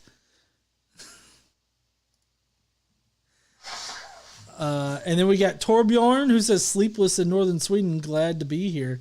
Glad to see you there, Torbjorn. Thank you so much for joining. You missed on the Vice Rhino horn show. Anyways, we still got a couple minutes of this bullshit, so let's see if we can get through it. Look at this from a naturalistic perspective and think life ends at the grave. But in fact, this was the salvation of these children and would be far better for them than continuing to be raised, say, in this reprobate Canaanite culture. So, I mean, why is it that it's better that they die than just maybe be assimilated into the culture? Or hey, how about this? Here's a fucking novel idea. Why don't you just leave them all fucking alone? There's a whole planet But for some reason, God picked this one stretch of land to give to the Israelites, and they fucking want it. So they're going to take it, and they're going to kill everybody in order to do it. How about you just find a different plot of land? Huh? Why is it that in the fucking cards? Why does it have to be all of them have to die, and it's a good thing that the children die? Like, why is that the solution instead of, well, if they all have to die, then why can't we assimilate the children? We could save the children, right? No. God don't want that. God wants you to kill all of them. I cannot think of any position I could rationally hold where it would compel me to violate my own moral compass so bad that I'm sitting there like, oh yeah, it's really good that Timmy died and he was killed by that axe murderer. Because, he didn't get a chance to go to hell. He got to go to heaven because, he was 6 instead of 7. Didn't mean to rhyme that, but okay. My point is that how can somebody who sits there on a moral high horse claiming that only his religion, his idea of morality is the objective and absolute moral foundation, which is something that he argues for, how can he seriously sit there and say that, but at the same time say non-Christian or non-Jewish children should die because then they get to go to heaven? Like, that's deplorable to me. That's sickening. Like, if there's something that would make me sick, it's fucking that. You know what makes the banana man sick? Yes, honey, I do know that me pantomiming sucking Jesus' dick makes Ray Comfort sick and almost made him throw up. Just in case people didn't know that happened, I made Ray Comfort gag. Gary White sent in a member chat saying now Vice is going to give me and Jane Pusacker nightmares for about 2 weeks. Thanks, John, Lol, and KC. You're welcome. We're here to help. I'm here to help. So I don't think God wronged anybody in commanding this to be done. He didn't wrong the adults because they were deserving of capital punishment. He didn't wrong the children, if there were any that were killed, which we don't know, because God has the right to take their lives, and in fact, they were the recipients of a great good. So I don't think there was anybody that was morally wronged in this affair. Can you imagine anybody, like any position that you could hold where you're compelled to be like, I don't think it's wrong to commit genocide against a group of people? Like, I mean, maybe if you're Hitler, I think Hitler was like, oh yeah, that doesn't bother me. Some people just need to die, which seems to be what William Lane Craig is saying here, that God felt that some people just needed to die. And so it's okay for God to do it because he's God. And obviously God can take the life of children and send them to heaven directly. So it's a good thing that the children died. I cannot imagine anything that would compel me to say this shit. This horribly disgusting shit. Donating this much only makes me drink more. Daniel M. says, not only did you make Ray gag, but he blurred out the air going into your mouth. Yeah, Ray's a bit special there. But this is the thing, like, as far as like delivering on the video title tonight, this is the thing that I can't believe Dr. William Lane Craig defended. I can't believe he defends this shit. Defends the senseless slaughter of young children. That is what he's done. He's saying that it's not a problem, that it's okay, that it's a good thing that children were slaughtered. I mean, how fucking sickening can you be? Olivia Williams says, is he saying the Holocaust victims? Oh, do y'all smell that candy corn? Is he saying the Holocaust victims who were children got to heaven, so it's not bad? What's the difference? That's a very good question, or set of questions there, Olivia, because there is no difference. If he's going to say this about the Canaanite children and about other groups of children, then he would also have to say that about the Holocaust victims. That the Holocaust victims that were children, they went to heaven immediately. And so it was a good thing that Hitler killed them. Oh my God. I can't see the Discord. Huh? I can't see the Discord. It's not on my phone anymore. Woo! Oh. That's KC's money. My money. No, actually I was saying, oh my God, said Johnny Rapine, look at the flowers. Oh. You get it? Yes. Oh my God, that's a good reference to Walking Dead there, Johnny. Good. That was great. Oh fuck. Okay.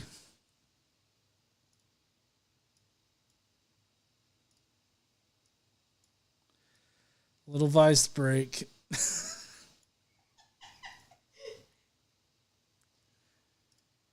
There's that one, and then there's this one.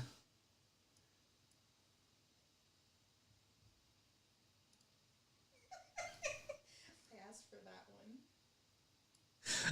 Oh, did you? The one with the Vice Rhino cartoon head. Yeah, that was Yeah.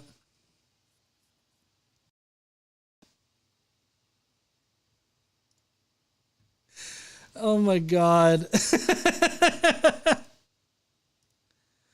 All right, I'm going to chance crashing again. Hold on.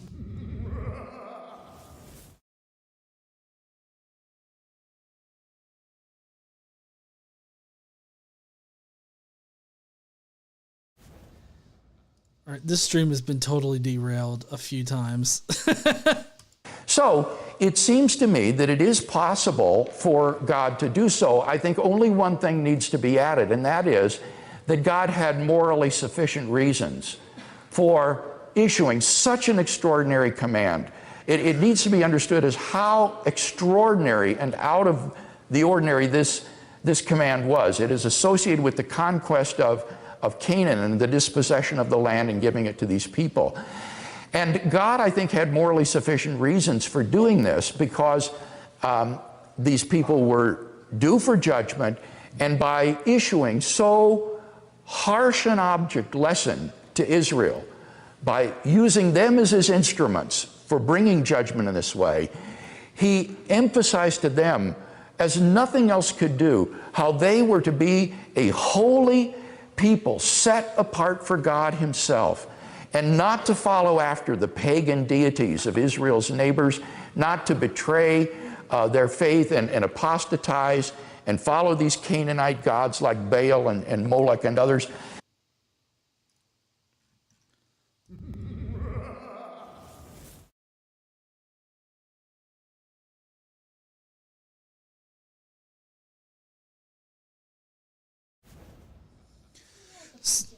Huh? Oh, my camera died again, so I just had to switch back real quick. So if this were the case, let's just assume this was the case, that what William Lane Craig is saying right here, that God used this as a teaching moment for the Israelites. So this does not excuse the genocide. This is not a good reason for God to slaughter whole groups of people. Okay, let's get that out of the way first. Second, let's just assume this is the reason why God did it. Then God would know that it didn't work. Because all throughout the Old Testament, and Casey can verify this for me, because she read the Bible, I made up bullshit about it. All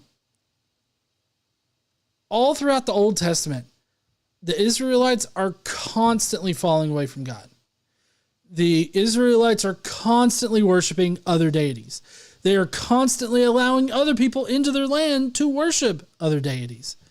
There's this one point where God is talking in an allegory about and using Israel as like a wife who is salivating over big donkey dicks or big horse dicks. I can't, the part where it's talking about like Israel was salivating over the Egyptians who had members that were as big as horses or donkeys or something like that. And just as big ejaculations or something.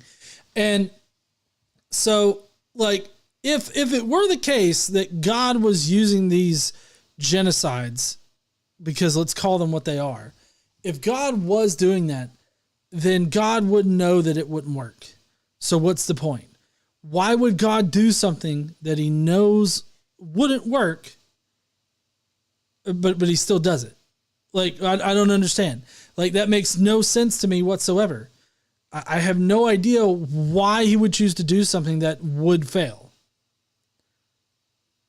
It baffles me. And it's also like, it's still doubly not a good reason to slaughter whole groups of people. This does not excuse God commanding the slaughter of people. This was an object lesson to them to preserve Israel and the salvation of these people, through which, of course, the instrumentality of Israel, he would eventually bring the Christ into the world and effect the salvation of the entire world through Christ. So I think God had morally sufficient reasons for doing such an extraordinary thing, which is really unique and not something to be repeated or expected in any other time or age. So let me see if I get that right. Hold on. Let me see if I understood what he was saying. Would eventually bring the Christ into the world and effect the salvation of the entire world through Christ. So I think God had morally sufficient reasons for doing such an extraordinary thing, which is really unique and not something to be repeated or expected in any other time or age. So basically, he just said that God did all of this so that Jesus could come back and die for our sins. I don't know what it is about Christianity. Happy and Thanksgiving, you heathens. I don't know what it is about Christianity and death. Like, why does death have to be kind of like at the center of nearly everything in it? But like, all of this had to happen so that Jesus could die for our sins. And so this was a special time in which God would have commanded all these things. So he's effectively covered his ass from the whole Mike Winger line of thought here, because at one time God was, in a position where he was calling for the mass slaughter of whole groups of people, genocide. But because Jesus has come and died for our sins, there's no need for God to call for that anymore. And so he's kind of covered his ass for any modern claims to genocide. So he can say that the conquistadors that were killing indigenous people in the Americas were wrong, because Jesus had already come, died for sins, and therefore God would not have commanded the genocide of the indigenous people. Is how I see him playing all that out. But that still does not excuse the fact that God commanded the genocide of innocent people.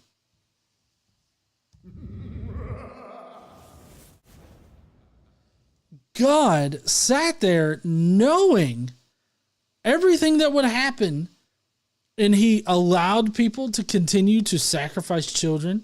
Not only the Canaanites and the other groups of people, but also the Israelites were sacrificing children and doing human sacrifice. But obviously it was okay for the Israelites to do it because they were doing it for God. They were doing it for Yahweh.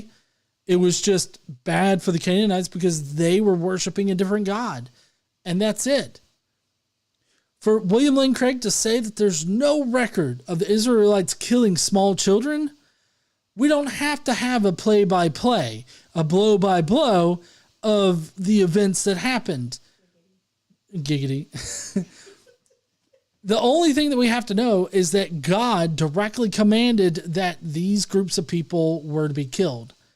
And these groups of people included men, women, young, old, children, and adults, and even animals.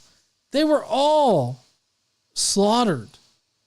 The Israelites went in with the intent, in some cases, to kill children. In modern times, in any other case, that would be seen as deplorable. It would be seen as horrible, disgusting, and it would be, crimes that are unimaginable now. But yet, because it's God in a certain time and place, it's okay. And also, these children went to heaven. So it was a good thing for the Israelites to kill small babies because they went to heaven. For them to kill small children because they went to heaven. I feel like under this whole logic right here, in this particular context, William Lane Craig should have no problem suggesting that it's a good thing that small children die. Like, I would think that under his idea of small children immediately going to heaven without needing to accept Jesus, I would think that he would be of the persuasion that small children dying is a good thing. Which, if you think about our current pandemic, one of the things that's kind of, I guess maybe it's not pandemic anymore, maybe it's endemic now, are these mass shootings at schools. Because it's at the point where, there are mass shootings at schools every single year. It's something that should be expected by this point. Because, obviously politicians are, well, not that all politicians wouldn't do anything, but because of the way our system is, our government's not going to do anything about it. I mean, what kind of solutions do we have coming out of the right? Oh, well, let's just restrict it to one door and have armed guards patrolling the fucking hallways. Oh, well, what about the hundreds of police officers that were outside the classroom at Uvalde? Huh? What about them? Those were good guys with guns, but they still sat back and listened to several children die. Would William Lane Craig think that it was a good thing for the Uvalde children to die? Probably. I'm based off of this video tonight, I would think that he would have no problem with the kids in Newton. Is it Connecticut? Newtown. In Newtown, those kids, under this whole idea, it was a good thing that they were killed because they went to heaven. They gained salvation. I think it was Newtown. I think it was like Newtown, Connecticut.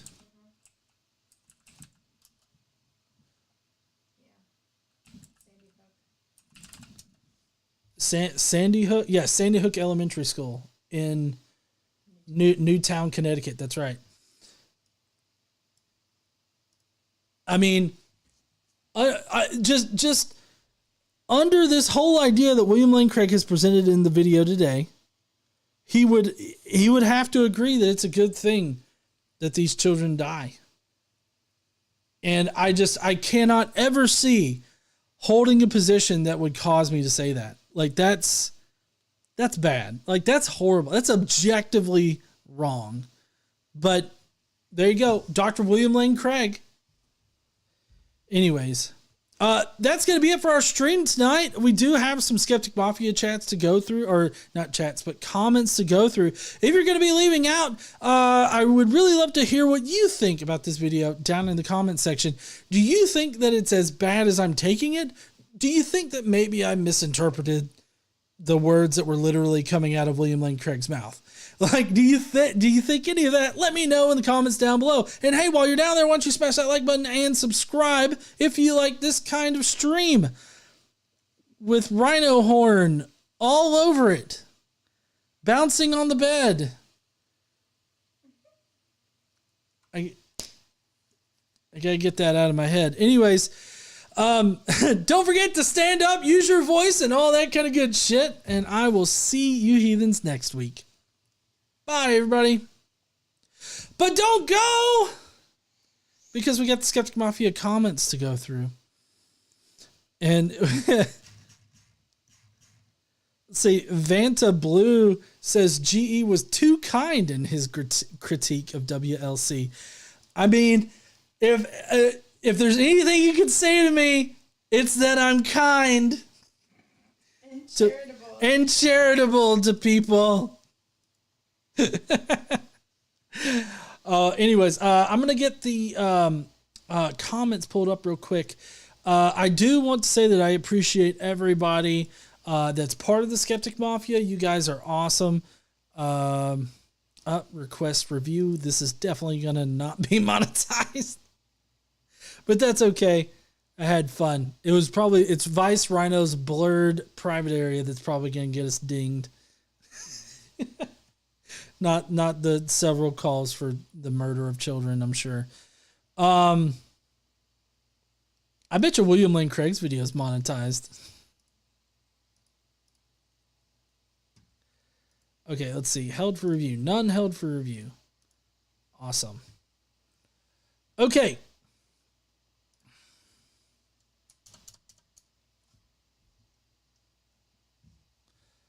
Let's get on over here. Fucking love that. Best $7 I've spent for the month of October. Other than the liquor. What? Maybe you should buy me a present, and that would be the best $7 you spend. I mean, I buy you food. It's not a present. But that is a good investment. Yeah. Okay. All right. So first up, we've got Daniel M., who says the video already started. So here's a story I was reminded of. When I was 9 or 10, I was in Bible school and we had to pick a story from the Bible to draw. I picked Lot's wife turned into a pillar of salt. Back then, I would draw a person and I would give them a curly Q neck. I drew Lot's wife as a pillar of salt with her curly Q neck and head sticking out, and Lot saying, "Bring on the salt shakers!" Thank you, Daniel. Next up's Jester, Lord of Fools, who says, we start with Willie Lane Changer. Willie Lane Changer? Pick a lane, William Lane Craig. Pick a lane. Denying that God would order a genocide, only to talk about God ordering the definition of such before getting to whether or not that happened and was bad. He then details a horrifying diatribe about how God didn't allow the Israelites to come to the land sooner because the Canaanites, one of the few different civilizations mentioned in the text, weren't deserving of wholesale slaughter yet. A baffling claim that leads me to conclude that he both denied his people the freedom and the occupying nation's salvation, also that he could do a genocide. We also hear vaguely about one man who details extra biblical sources about the Canaanites doing horrible things that he comments would be things that he would later send people against his people for doing as well. Things they did because God commanded them to do so. He could destroy them, as I recall from our Bible study. That's right. Y'all need to get in on this Bible study. I'm just telling you, it's a good Bible study. We're in the New Testament. So, I mean, we're going to be going through the entirety of the New Testament. We're in the Gospels right now. I mean, we're getting close to Jesus getting pinned up on that cross like some kind of weird birthday party. You know, pin the tail on the Jew.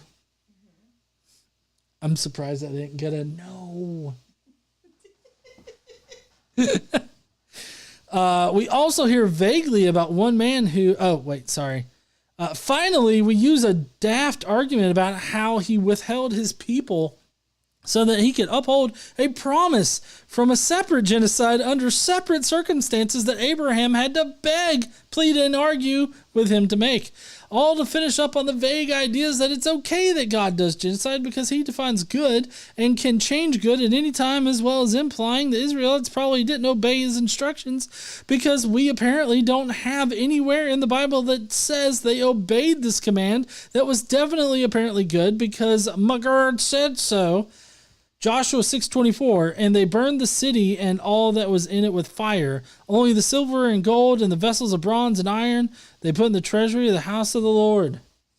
Somewhere deep, deep, deep within the core of the earth, Willie Lane Changer's apostolic bar has been melted away. Because he's low bar Bill. Get it? Tomato Girl Zimmy. Sorry, I totally fucked that up.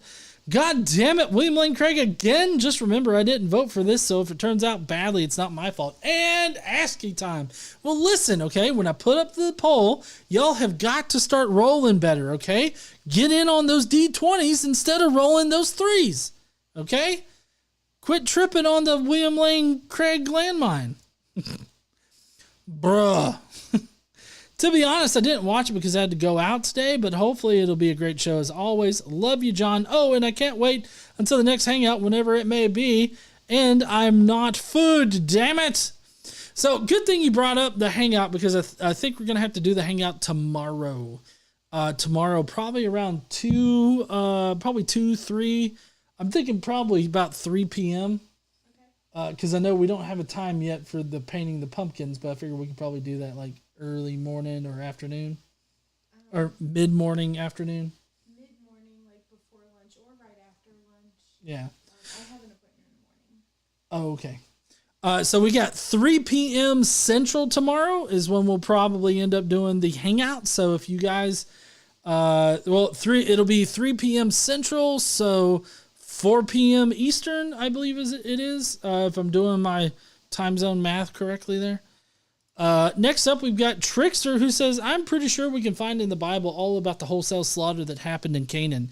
GE has probably done that already. Funny how Willie wants to keep that under wraps. It wasn't all that bad, and besides, it was all their own fault. How dare they be on lands that was promised to them by their living God? If Canaan was so evil, why didn't God just rain hail and brimstone on them? I hope everyone caught the whole cleansing of the land. Sounds a lot like ethnic cleansing to me. Willie may be a bit of a Nazi, but we just don't know. Hope that doesn't get you demonetized. I mean, no more than Vice Rhino's horn. It was blurred, so it might be okay. Command Cyborg, who says, hello, world. Hey, look, we hit that crackpot jackpot again. Now remember, good people, should GE ever get tired of loading that booby trap with WLC, we could be getting raid comfort or worse. Hey, that's an idea. What if we had a week where it's just all booby traps? Frank Turek, raid comfort, William Lane Craig. I feel like that's what you always do. It's not. One of the choices this week was Testify. Who the fuck is that? Eric Manning, I've talked to him before. The other one was John McRae of What Do You Mean? So see, it's all landmines. It's all landmines. Yes. Yeah. Okay. Hi there, low bar Bill Craig. Well, God commands genocide. That's pretty clear, unless you squint like hell and break the 9th commandment a little. I guess God is either not all good, not all powerful, not existing, or probably most likely all of the above. And the people writing the Bible, of course, writes God telling them to do heinous shit because, well, if you claim you have the awesomest God around, you can be stupid you can be stupid not to narrate them telling you to do all the craziness you already did, isn't it? I guess that's about it. But before we part, little Willie, I have an obligation to wiggle this at you again. The whale dick. Now go away and don't make me show you the error of your ways again. Smash all the buttons, ring a ding dong, become mafiosos. It's for some good cause. GE might tell you about it, and for the fun of it, yes, you can even make GE say Stargate is better than Star Trek. I do think Stargate's pretty good, but I don't know if it surpasses Star Trek. That's all, folks. Thank you and good night. By the way, GE, I think a number of people might have left their comment on the video instead of here. Goodbye, world. Transmission terminated. Thank you so much there, Command Cyborg. I appreciate you. Yeah, so as far as the good cause, we are donating to World Central Kitchen. They hand out food to people that need food, but also they visit disaster areas, and they hand out food there to people that lost their homes or are otherwise unable to get food. And so it's going to be going to a good cause. We were inspired to do this because of Hurricane Ian that devastated Florida. So if you want to help us donate, then consider joining the Skeptic Mafia. That's a great way. Or just watching and sharing our videos. That also helps. Jason Kolosik says, well, if God commands it, I guess turnabout is fair play. Your God commanded you to wipe us out. It requires a religion to make a good person perform evil deeds and an evil God to require it. Thank you there, Jason. I appreciate you. Jonathan Nichols says, oh no, more Craig. Every time I hear that man's voice, I cringe. Even the sound of his voice comes across as dishonest. He talks about how these people were depraved reprobates committing what he sees as terrible acts. I guess these Christian fundamentalists have to justify their God's atrocities somehow. Whatever these people were doing, does that include the young children and the unborn? He says one of these acts was human sacrifice. Well, that's true, and just something Christians asserted to try to ease their own consciousness or consciences.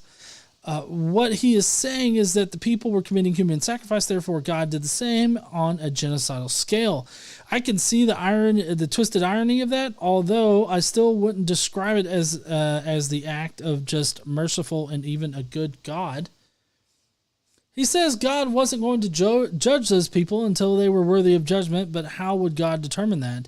Wouldn't such a determination in itself be an act of judgment?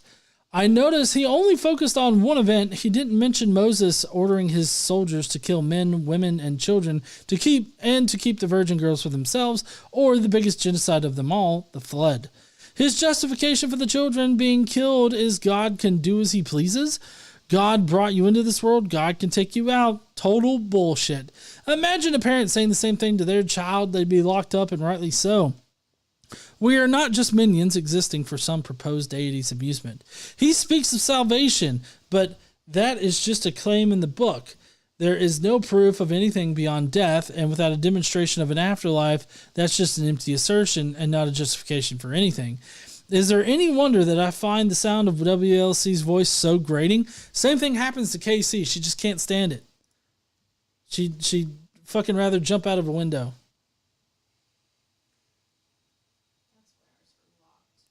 So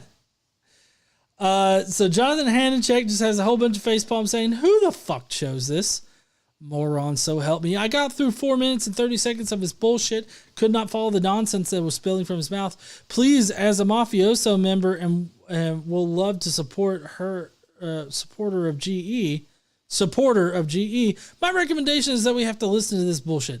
GE should have to watch it sober, since I will be stuck at work and not be able to get fucked up. So, to reliably understand the rest of the mafiosos, please, let's not torture this man or the rest of us with this nonsense. I almost forgot. Don't forget to hit that like button. And if you're not already subscribed for more content not like this, please leave GE a comment down below. Oh, I almost forgot to remind Miss Caitlin, without her due diligence, I would not know as much as I do right now about the Bible. And the more that I learn, the more I'm convinced that this shit is fucking stupid. As being a person with dyslexia and hating to read, audiobooks are definitely one of my friends. Oh, can you smell the pumpkin spice? Deviant, I'll get to your super chat here in just a few minutes, okay? Audiobooks are definitely one of my friends, and since the two of you do the Bible podcast normally Tuesday, nowadays around 4, I want to let both of you know how much I enjoy listening to you guys bandager about the stupidity of this one book that so many people say that they follow, and the fact that I get to use actual facts from the Holy Scripture to disprove some of their stupidity is fucking phenomenal. Thank you guys again for all the hard work you two put into just that one podcast. That makes my day and my week knowing my luck. I'll have to restart from the beginning once more and listen back up to where we are, and knowing that I'll have the entire Old Testament in its entirety. Finally, we'll be one step closer towards understanding the major stupidity of how some people throw the Old Testament in their face and say this is the actual Bible and the New Testament isn't, or whatever. So I've rambled on long enough. Remember to tip your waiter and your driver. Have a good day, guys. I don't know if I'll be here, but I probably will. But I most likely will be just listening in the background. Have a good night. Thank you, Jonathan. I'm so glad that you get so much out of it too. We love hearing that people get a lot out of that podcast. And if any of y'all want to go back and watch it, we do have a link in the description for the podcast if you guys want to go and check that out. So definitely do that. Selfless Potato says we picked WLC again. Skeptic Mafia, how could you do this to me? It wasn't you. It wasn't me. I was actually really excited at first. Hold on. I was really excited first because the votes were skewing actually to the Testify video about the women finding the empty tomb and why apparently that's a real thing. And so I was actually a little surprised. I was glad that WLC wasn't being picked again, but then when I checked this morning, it was fucking WLC, and so I was like, God damn it. But anyways, let's see. We got Deviant Outcast who did a super chat. Thank you so much there, Deviant Outcast, for doing that. Deviant says, next Friday, November 4th, 2022, marks an exceptional day with an exceptional anniversary. 100 years ago, Howard Carter finds KV-62, the tomb of Tutankhamun. So, there will be expectations. What kind of expectations? Is this is this curse? Huh? Oh, a Tutankhamun Today I Learned. Oh, that would be awesome. Yeah, I could definitely do one up. I've still got the template and everything. That would be cool. But anyways, that's going to be it for our show tonight. We managed to fill, the full 2 hours, even though my little recording thing only says about an hour because, shit failed about an hour in. But, anyways, you guys have been awesome. Thank you guys so much for doing all of the super chats, asking all the great questions, interacting so well. Thank you, Vice Rhino. I doubt that he's still here, but, also Tomato Girl Zoomy for doing all of those edits on the picture. Those are awesome. I should, you know what? I wonder if I could get permission from Vice Rhino to put maybe put one of those on the, streaming soon image. I mean, you can ask him. It's not like we don't talk to him every day. I know. But anyways, we're going to be going next week. We've got some director cuts that are going out while I'm working on my, heavily cited video, which I'll continue working on tomorrow and everything like that. And, I guess we'll just see you guys next week. Don't forget to stand up and use your voice. Bye, heathens.